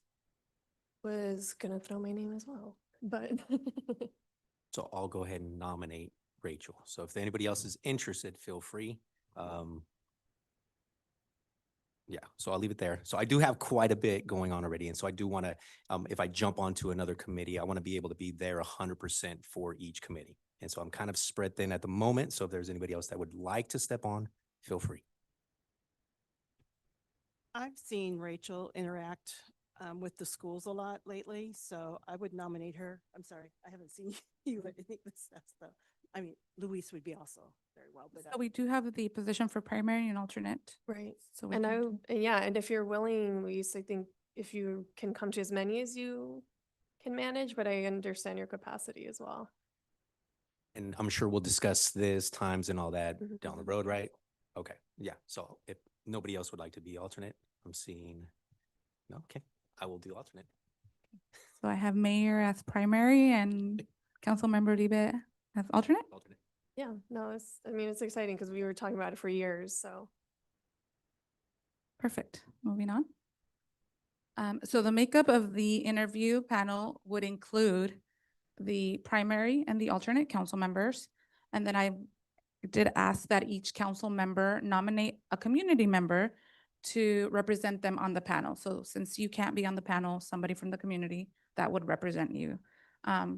They do, to be eligible, they need no school affiliation because we want to be unbiased towards them picking anyone from their school, and be available for interviews on Saturday, August 30th.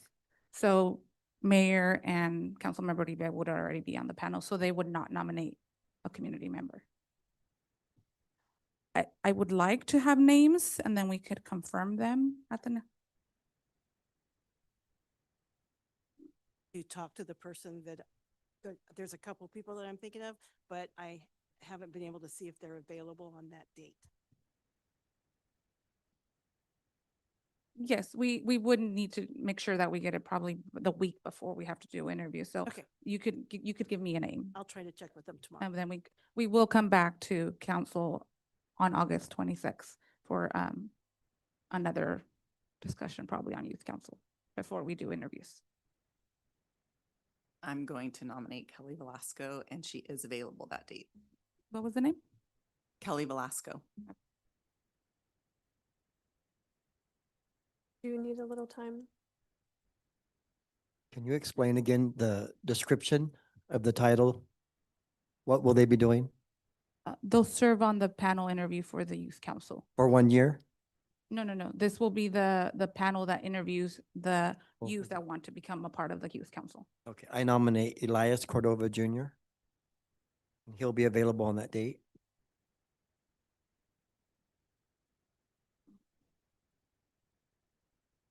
And then Vice Mayor, you'll give me a name. Okay, perfect. And then we also have the meeting stipend. We would like council to determine a stipend for each youth council to receive per meeting attending with a maximum of 2 meetings per month per youth member. You did give me a preliminary budget last meeting of 5,000 with the option of looking at events for them to attend, like conferences or trainings. I did do some research, and there was actually the first youth commission formed this year, the California Youth Commission, and they held their first conference in the spring. So the next one wouldn't happen till next year in the spring. What was the stipend that we did for the budget committee? Was it $50? It was $50, yes. So I would Mhm. suggest $50 based on the same type of committee commitment. So my recommendation, and obviously it's a discussion, if we can do, because they can have up to 2 meetings per month. If we can do 25 per meeting, if we're trying to get 8, right? And so I'm looking at the total budget here, 25 per meeting, and then rewarding them if they complete the cohort, the 1 year, maybe giving them a scholarship of $100 or $200 or whatever that kind of looks like. I'm thinking 25 a meeting as well, possibly maybe including dinner because teenagers love food. And then again, a scholarship opportunity with the leftover funds of some sort. I like the food option for the kids. Yeah.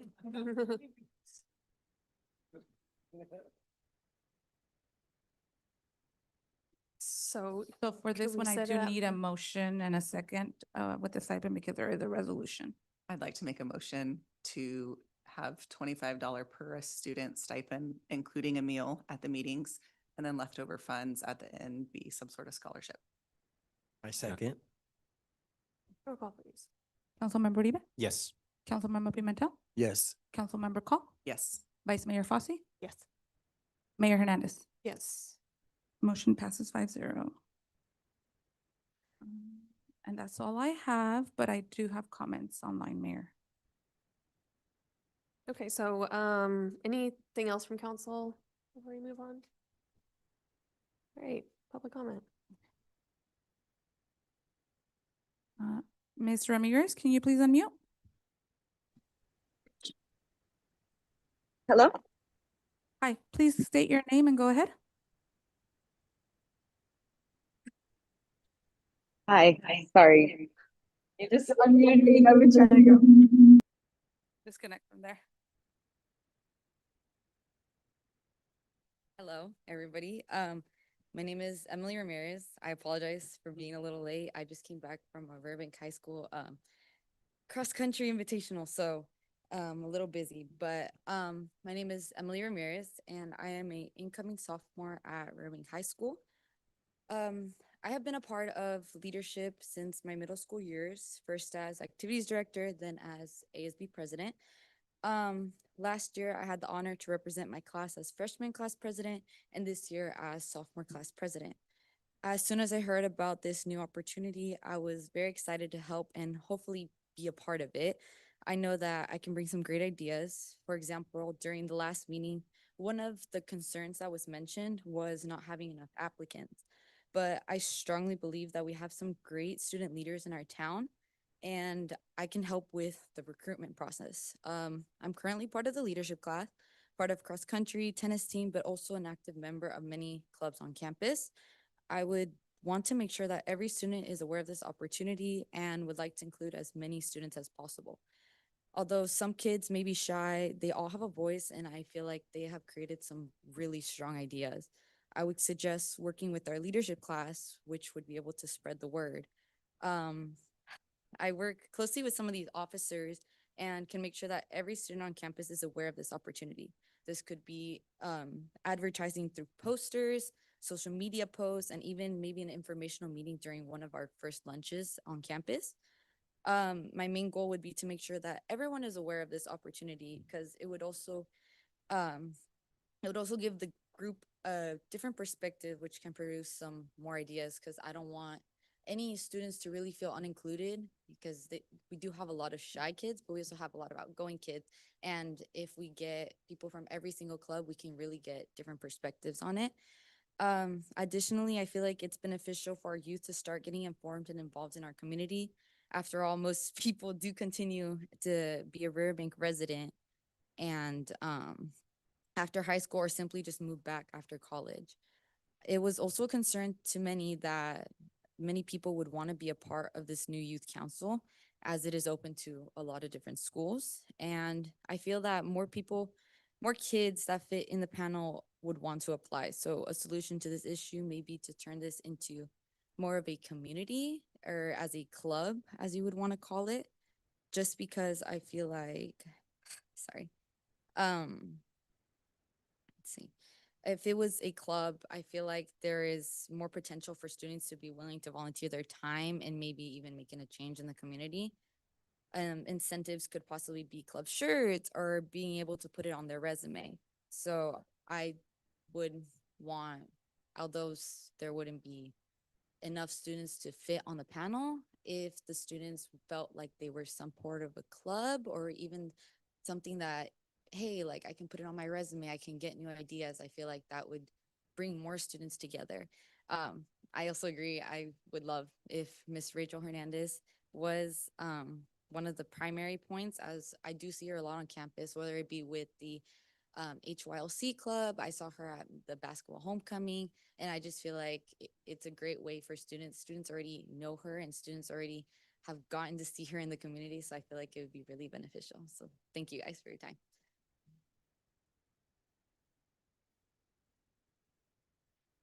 That's all I have on Zoom, Mayor. All right. Any public comment in the audience? Hello, can you hear me? Hello, my name is Christian, and I'm currently a rising junior at Riverbank High School. And I just want to start this public comment by saying that I think Miss Rachel Hernandez, our mayor, would be an excellent primary point for the youth council. As honestly, compared to like a lot of other mayors, She's honestly one of the most involved in our community and here in the Central Valley. She's always at schools and she's always keeping herself busy. And I think her social media presence really just like proves this because she's always posting her Monday. I'm not really sure what they're called, but she's always posting these Monday posts of like a week in my life, and she shows truly what she does in the community. Um, she will make it a point to always like engage with people, or she'll make time with you if she um, really wants to. And I think she'd just be an excellent primary member. And then regarding some ideas for the youth council, I think food is a great idea. Obviously, teenagers love food. And like Emily just said, I think it's a great idea to turn this into kind of a club thing as food attracts a lot of people. And I like the idea of like having youth council members and a mayor, but I think food can also attract like club members and turn this into kind of a club for people to put this like on their resume and stuff. And I think aside from the meetings, we can like go to events and stuff or like do things that the council members or like the mayor do. And that is all for today. You. Any other public comment?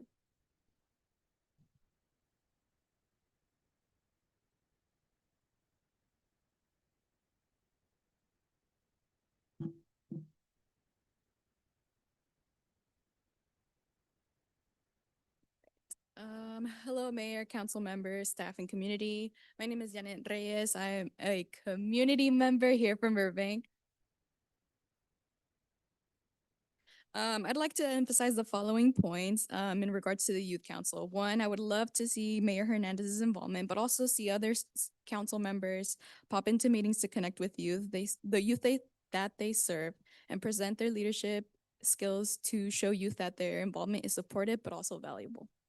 Two, I would like to self-nominate if possible for the community member involved, seeing as how I'm in the process of finishing my own leadership initiative and have experience with curriculum on youth advocacy workshop series, including topics like know your rights, government structures, and how to seek credible sources.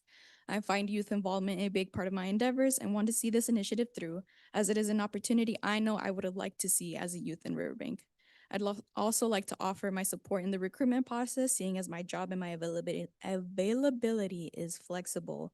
And I would really like to see this initiative really pull through and established within this first year. So thank you. Thank you. Any other public comment?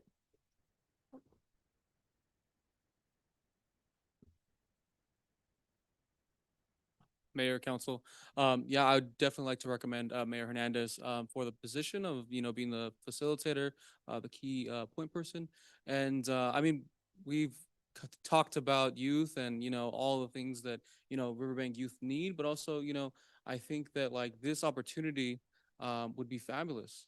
To kind of just engage and continue to like empower the youth here. And in regards to like the stipends, I'm glad you guys are paying them.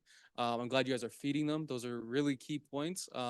And just, as a thought of connecting this project with a project that we're going on that's ongoing currently, we have three youth interns from the city of Riverbank, and they are key people when it comes to developing a youth symposium, a youth summit that will be happening in October. And so connecting the youth council with the interns that we have for Riverbank already and kind of sharing those ideas, what Stanislaus County youth want to see happen for the future of our cities, for the future of leadership, what that looks like for our valley, I think is really going to be key. So I appreciate you guys and all the work you guys are doing. Thanks. Thank you. Please.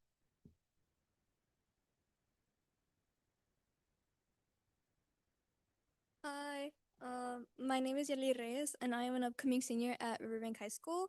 In terms of the youth council, I believe that Mayor Hernandez would greatly benefit the youth council as a primary member. I believe that her leadership skills as mayor would greatly contribute to the youth council, especially in the first year of establishment. My support for her is mainly powered by her involvement in my mental health documentary for the students at Riverbank High School, as well as her taking the time to visit the school of Riverbank. I am greatly excited to see her involvement in the new council and thank you for your time. Thank you. Any other public comment? Sweet. And the food idea was a hit, so we might have to expand our budget based on that. Is that right? I did want to let council know, Mayor, that we have been in contact with the school district, and they are willing to share our flyers and our applications at the upcoming orientation that they have scheduled for August 1st. And they're also going to be sharing it when students come into school. I think they do some sort of Chromebook pickup. So they agreed to share the flyer and any information that we have on Youth Council for both Adelante and Riverbank High. We've contacted Modesto City Schools, but I know some of them are busy and hopefully get back to us with that. We can share some flyers with them as well. Thank you. Was that all the direction that was needed for this? Yes, that is all we need. Great. So look out for more information on the applications and I hope that, I mean, geez, I think just this room alone would fill the council. So yeah, we'll see how it goes. But item 11.3, the designation of a voting delegate and alternate to represent the city during the 2025 League of California Cities Annual Business Meeting. So Mayor and Council, all 5 of you, along with myself and the Assistant City Manager, have been registered to attend the annual League of California Cities, or Cal Cities as it's popularly known, annual conference. This year's conference will also be held in Long Beach, similar to last year, during the dates of October 8th through the 10th. The League, as many may know, represent the cities by sponsoring initiatives that benefit us through the preservation of revenues, through the adoption of policies that help make sure that we are able to keep local control. And so one of the items that they do is they do request from cities who may have policies that they would like to see implemented or proposed at the state level, that those be taken into consideration by all of the cities that are represented at the League conference.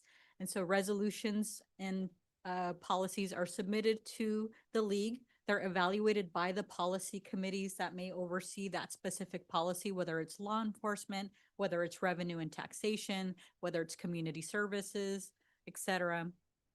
Then those that move forward will be presented at an annual business meeting held on the last day of the conference. Each of the cities is asked to nominate a voting delegate to attend that meeting and represent the city council as a whole. Prior to the business meetings, those resolutions do get presented to all of the cities so that city council can give that voting delegate their direction so that they already know how to vote when that meeting happens. So today we are asking for the official voting delegate and either 1 or 2 alternates, that's up to council, who in the event that the voting delegate cannot attend the meeting, that then we would have an alternate to be able to do so. So I'm available for any question. Any questions or comments from council? Any interest? I'd like to do it. Any alternate? All right, we have a primary and an alternate. A roll call for this one? No direction? Councilmember Uribe? Yes. Councilmember Pimentel? Yes. Councilmember Call? Yes. Vice Mayor Fossey? Yes. Mayor Hernandez? Yes. Motion passes 5-0. Did you mention that when are we gonna have the kind of conversation about? Usually it happens the council meeting before we all go. That way it's fresh in everybody's mind. But to give you just a general overview, the timeline, the cities have until August 9th to submit those proposed resolutions. And by Thursday, I'd say a couple of weeks after, sometime in September, we will have those if there are any to consider beforehand. So And, September. And just real quick, I want to commit, I'm on the Community Services Policy Committee, so I want to commit to bringing back a full report on what the conversations are around the policy. Councilor Rudy, are you on a policy committee? Revenue and taxation. Okay. And I don't think anyone else is at this point, right? No. Okay. All right. Council referrals, item 12.1, city flag. Okay, so thank you, Mayor. So before staff puts up my one and only slide, I want to start by asking the audience a quick question. How many of us can describe Riverbank's current city flag without looking it up? Show of hands. Okay, so Norma, if you can throw that up. This does not include staff because you've recently seen it. So we've recently researched through their laser finch system to dig up our history of our flag. And what they found or didn't find, it's going to surprise you. It turns out that this was never formally presented to the city council for approval. So the only record of it being used was during a 2002 League of California Cities annual conference, which we just discussed. But there was no explanation of its purpose there, and there's been no official action or adoption. So that might kind of explain why the flag isn't really displayed anywhere prominently, and why most, but I just learned about this a couple years ago. I did submit some items in the agenda for council and residents in the staff reports. A little bit of background on this design. So it was presented, like I said, 2002 by a label pen company out of Las Vegas, Nevada. It's not prominently displayed. We just added it to our website at the footer. It's kind of limited use. It's rarely flown. There's missing information. There's no clear historical context to it, such as like an adoption date, designer intent. Why I would like to kind of bring this forward, right, is a symbol of identity. It kind of shows value, pride, who we are. And what I would like to do is kind of like open it up to the community and have a little contest, and maybe even present the winner of the winner of the design a stipend and present it. And I'd love to see it flown out here underneath our American flag, and then maybe even at the parks. I don't know if that's would be an option. So I'm just kind of excited to open up this conversation about refreshing what we don't have, which I was actually kind of shocked. I thought for 2 years that this was our flag. Turns out, as we did more research, it's not actually our flag. So we don't have a flag.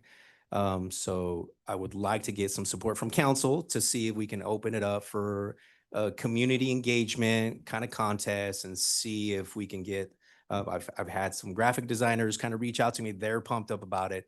That'd be a great way for the students to be engaged and kind of submit some designs. So I'll kind of open it up for staff or council for any questions on any of the items I kind of submitted or just further discussion. Any council comments or questions? I'm just kind of curious about this because Mayor and I talked about this particular, not the flag specifically, but our logo as a whole as well. So typically in a city, what have you guys seen? Do the logos typically match the flag? So like, would this logo be on a flag typically, or do they always differ? I think it's all over the place. Sometimes the flag is representative of, some specific point in time for the city. And then the logo, I think of City of Modesto, they went through a whole redesign. So their logo doesn't necessarily reflect anything historical like ours does at this point. Okay. So I think it really just differs, and it depends city by city as to how they choose to design that. Okay, well, I'm all for having a city flag. I'm patriotic like that. So I'm welcome to the idea. And I think getting the community involved and having a say and being a part of that process, and maybe even offering not just getting the flag, but maybe some sort of monetary award for winning, I think is a great idea. So I rest my case. No. Any other council comments or questions? Would love, sorry, cut you off. Go ahead. I would love to support this as well. I mean, obviously, we're going to come back with kind of qualifications, staff impact, all that stuff. Okay. And just for the record, and this is going to be a process. I'm that guy that Modesto Nuts is going to have us for Riverbank night. And so like next year, wherever we are invited, because Modesto Nuts won't be there, I would be that guy that would fly this, whatever flag it would be, running down the field, right? Like just showing our pride out there. So yeah, and wearing our t-shirts and just being, what is going on with this guy? So just like, I just kind of want to represent in that way. So no, Doug, not this. Any public comment? Any online? Mayor, there is no one on Zoom wishing to speak. Great. So we have a general direction. Okay, awesome. 12.2, adopt a storm drain. And I'm the opposite of you and had to scale back my slides for my item here.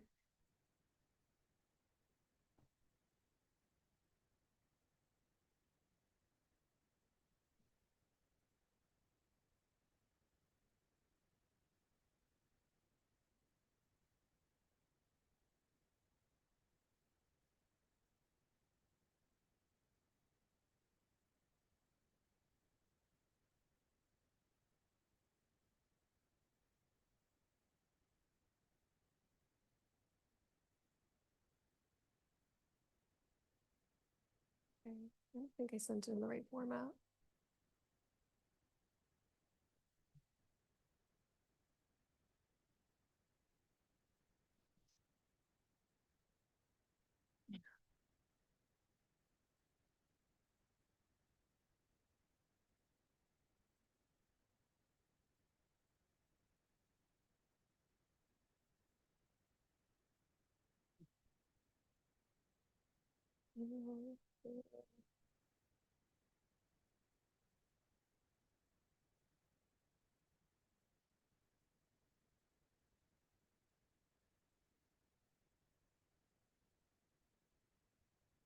What's that? Oh, I know, I might just, do we have to wait for Doug? Oh, okay. All right. So I'm gonna scroll through my phone so you all can see. But this came from a conversation with Cynthia Prieto Diaz, who is a public health analyst and civic scientist. She's called in a couple times during public comment and actually gave comment today regarding our PLHA funds. But she is a Riverbank resident and has a passion for the cleanliness, I guess, of our city, and has proposed an Adopt a Spot program for the city. So, you know, as I was thinking through it, and with the decision that was made for this to bring street sweeper services in-house, which are starting August 1st officially, I thought it would be a great way to join both together to promote investment on behalf of the residents and even businesses, but also spread some awareness about our street sweeper program and kind of supporting public works with their endeavors and what you have going on. And so, here you go. This was a 2 a.m. presentation I did this morning. Like I said, Cynthia, thank you so much. I believe you are online. And for the next slide, this is just, you know, I can share this presentation with any of the council members or the public so that you have all the information in one presentation, but this is directly from the website. I've confirmed that it's not going to change, the schedule's not going to change, bringing the street sweeping services in-house. And there's a lot of information on our website about best practices, the schedule itself, and breaks it down into a map as you see here. And so our city manager actually found a great tool as well, because we were going to kind of put this all together ourselves with, you know, Google form and all the things, but the state has an amazing program. Adopt a Storm Drain is just a screen grab there on the right side.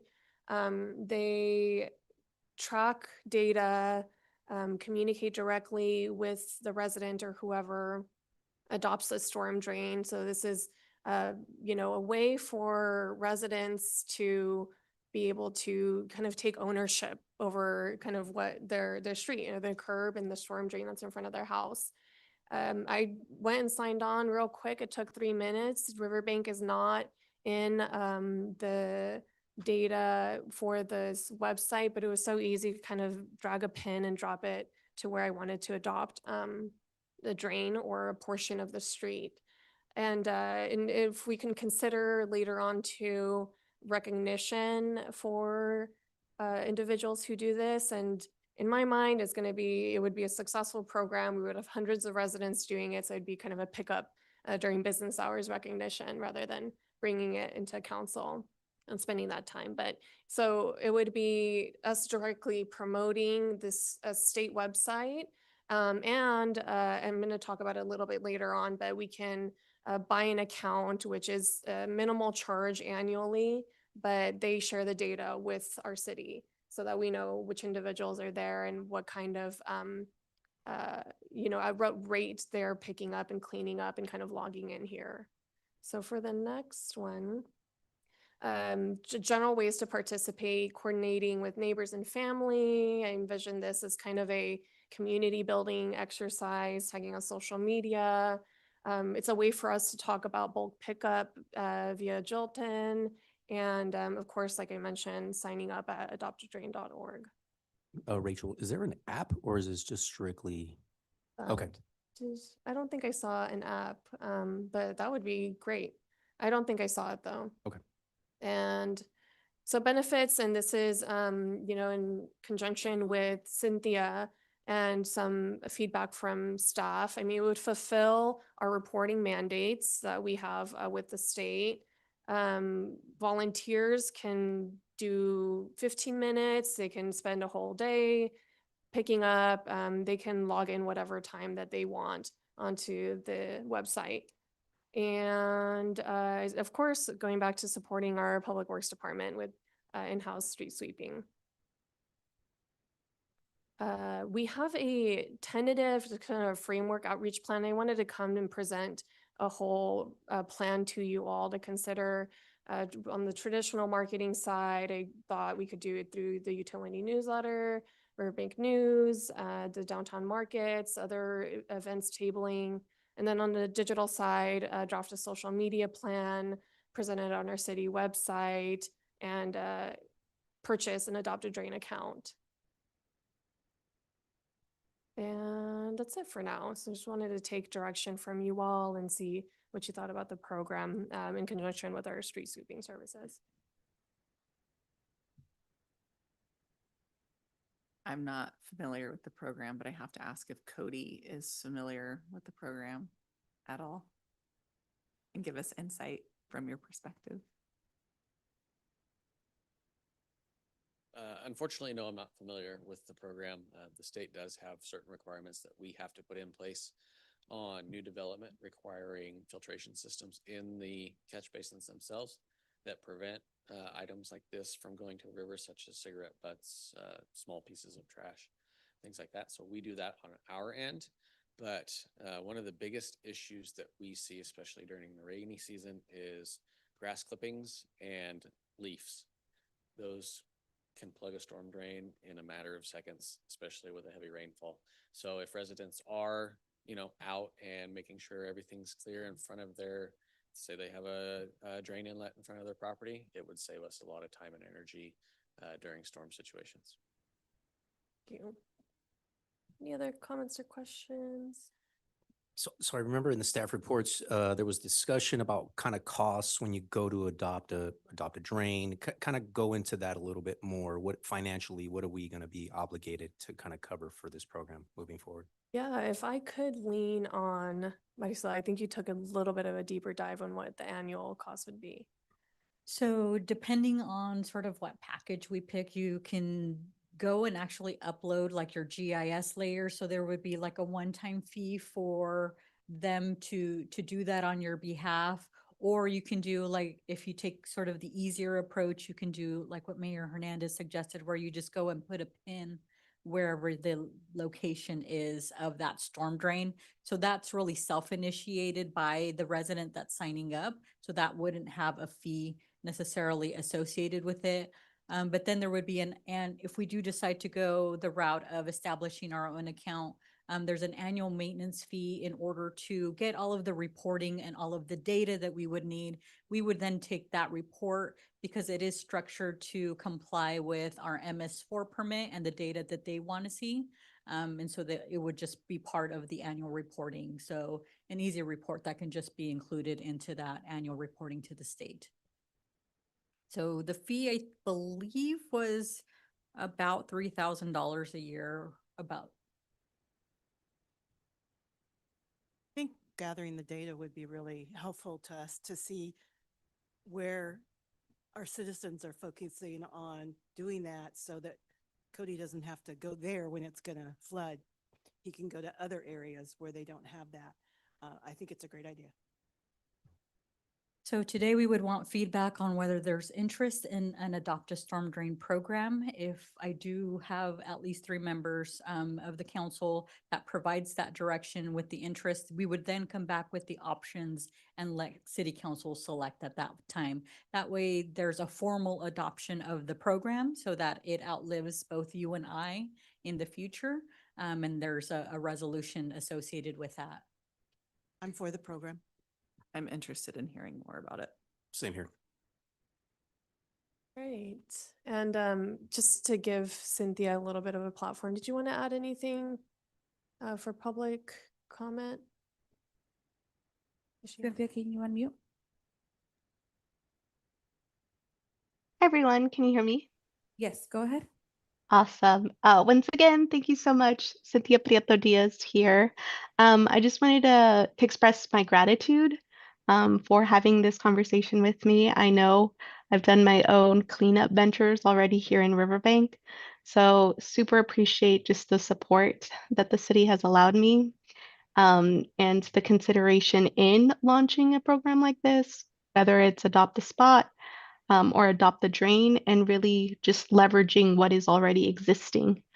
I did also want to acknowledge, just based on tonight's public comment, it sounds like our youth are really interested in getting more involved in the city, right? We had mentioned about how maybe residents will come back after college or maybe start their families here. So I think this would just be a great benefit for the entire community, as well as give them an opportunity to start making an impact where they are now, and even maybe obtain service hours and things of that nature. And yes, so happy to be of any support to make this pilot program a success, and here to help you all. Thank you. Thank you. Any other public comment? Mayor, there is no one wishing to speak on this. Great. Thank you. Direction has been given. Item 13.1, reports from city manager. To just do comments for tonight, our last movie in the park is showing this Saturday at Silva Park. We will be showing Inside Out 2. The movie will begin at dusk and we'll be having games, activities, and free Raising Canes, since food always attracts everybody, before the movie. The movie's free to all who would like to attend. So you get a free movie, free food. Come and enjoy. Stanislaus County has released the draft Comprehensive Economic Development Strategy for 2025 through 2030 for public review and comment. What is that? Some of you may not be familiar with what that document is. It's commonly known as the SEDS, and it's a document that helps to aid communities in applying for Economic Development Administration grants to implement projects and programs that are identified in the project and are designed to spur economic development in your community. The document is available on the Stanislaus County CEO website, and comments are being accepted through August 20th, 2025 by 5 p.m. There is a section that's dedicated to Riverbank, so if council is interested in seeing that section, we can send it out individually, as it is a pretty large document. That way you can provide some feedback on that specific section to the county. And that is all for tonight. Thank you, Vice Mayor. Oh, I like how he's changed it. Yeah. So I attended the groundbreaking for North County Corridor. This is a really exciting addition to the Modesto Riverbank area. And once it's completed, will really release a lot of traffic on our Clarabelle and Patterson roads. We just have to survive the 3 years for it to get done. So I'm asking all of our citizens to have patience and remember everybody's trying to get to the same place you are. So don't try to rush because they're all trying to rush. We will let you know all of the dates of when Roselle will close or when anything's closing. So keep yourself informed by watching the agenda or going to the city website. They will be posting that information.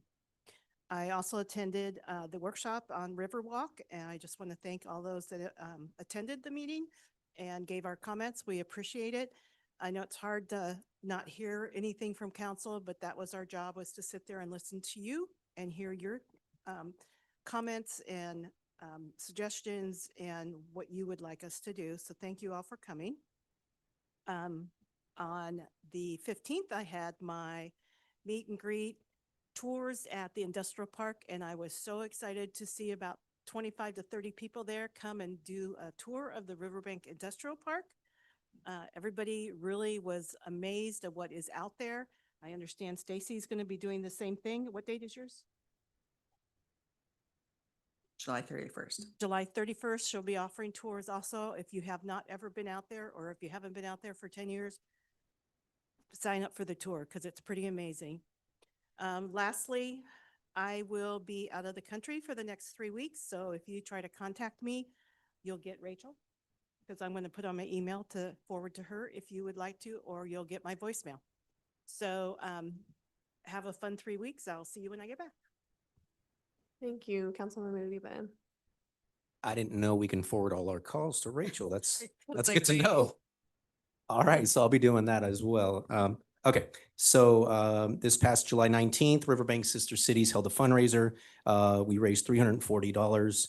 We're going to turn around and support our sheriff's toy drive. So next week, the entire committee is going to go out to Target, trying to keep the money locally, trying to, to support your guys' program as well.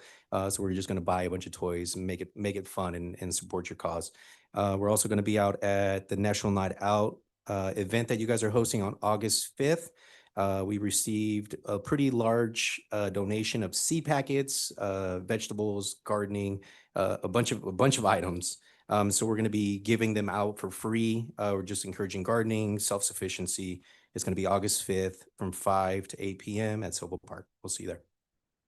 Thank you, Councilmember Pimentel. On July 11th, Sister City, we met at Cal's house. Thank you, Cal, for opening your home. It's nice to see the Sister City banners are going up throughout Riverbank, promoting the September 13 Mexican Independence Dinner and a raffle. Sister Cities is a very important outreach to the community. Having said that, I would like to comment on what was said about me tonight. Eric was very respectful, and I appreciate the words that he chose. On the other hand, Sammy Martinez had mentioned me in a recent social media post regarding Sister City, which is taking the focus off of the purpose of Sister City, and was putting it on myself. She was implying that I could be bribed for an upcoming project, which is an insult in what I call keyboard courage. I am not going to partake in people trying to use city council as a mockery. Everything that I do is about a project, not a title. It is for our people. Having said that, I want to encourage the residents of Riverbank. If you have questions about anything, it is your right to reach out to the city staff and our legal, not to take secondhand information, because at the end of the day, it's all about an important cause and not someone's 5 minutes of fame with their reality show mentality. Thank you. Councilmember Call. So I have a lot of comments, so bear with me. I went to the State of the County where Chair Buck Condit earlier this month talked about the resilience and progress within our county, specifically focusing on the technology, homeless advocacy, our partnerships within the county, and economic development. I too was at the North County Corridor groundbreaking, and it's nice to see a safer, smarter way for our community to travel. And again, 3 years, it'll go by in a jiffy. And I did ask the city manager to revisit a timeline for those closures because there has been some conflicting information that has come to me from community members. So getting an accurate timeline of the Claus Oakdale upgrades as well as the Roselle closure. So looking to get that coming in soon. I did open office hours at Get Toasted last week, small bites and big conversations. We had actually quite a few people come through. I was really excited and super respectful conversations. The Stanislaus County Fair just finished, and they actually had a large group of people advocating for the county fair this year and really trying to get more people in. So always fun. For Save the Dates, I have the AMETIS tour, Future in Focus on July 31st from 6 to 8 p.m. I already have a good number of tourists scheduled, so please email me to schedule, and they will be doing root beer floats. National Night Out, I am going to actually have a booth there at Silva Park on August 5th, and so bring your children out to come fish for rubber duckies and prizes at 5 p.m.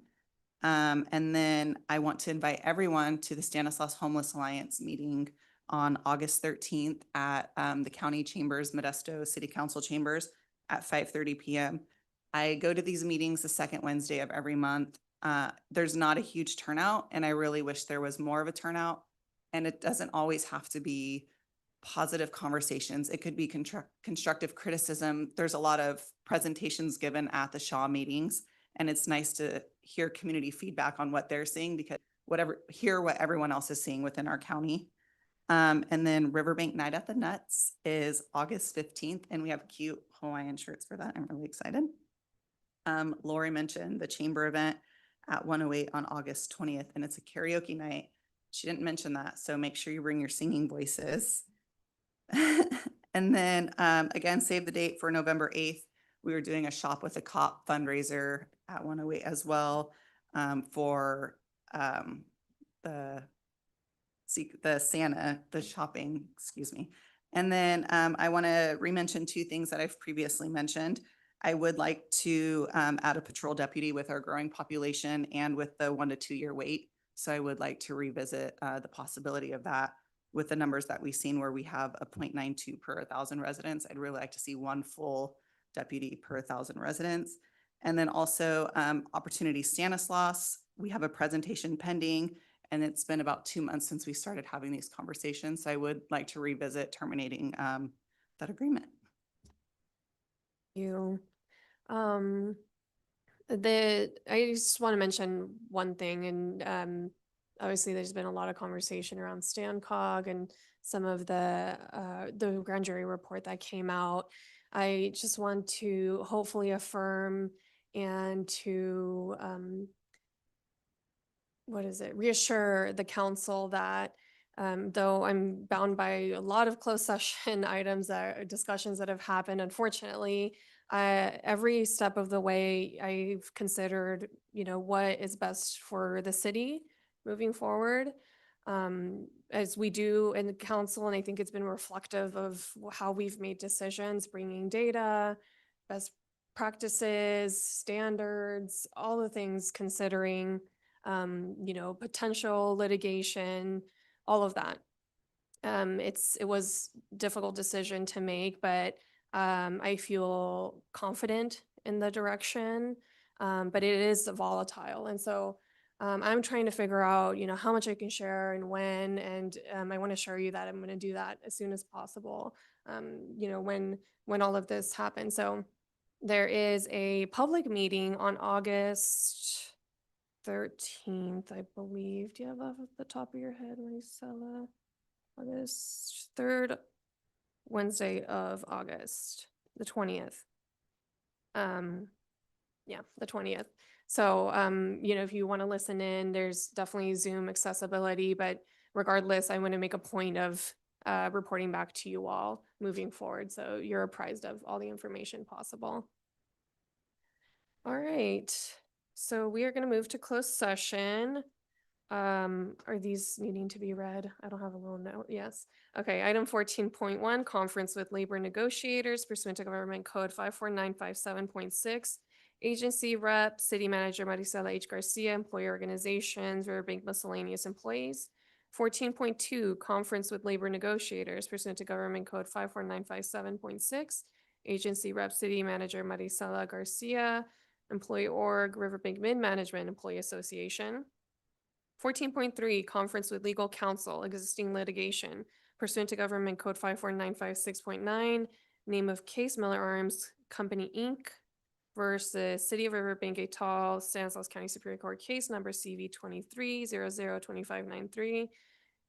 14.2, conference with legal counsel, existing litigation pursuant to Government Code 54956.9, name of case Advanced Materials and Manufacturing Technologies LLC versus City of Riverbank et al., Stanislaus County Superior Court case number CV 23004578. 14.5, public employee performance evaluation pursuant to Government Code 54957, B1, title City Manager. And we are adjourning to closed session. Just kidding. Public comment. Any public comment online? Everyone started to get up. Okay, now we're adjourning to closed session.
We are back from closed session. Items 15.1 to 15.5, direction has been given to staff.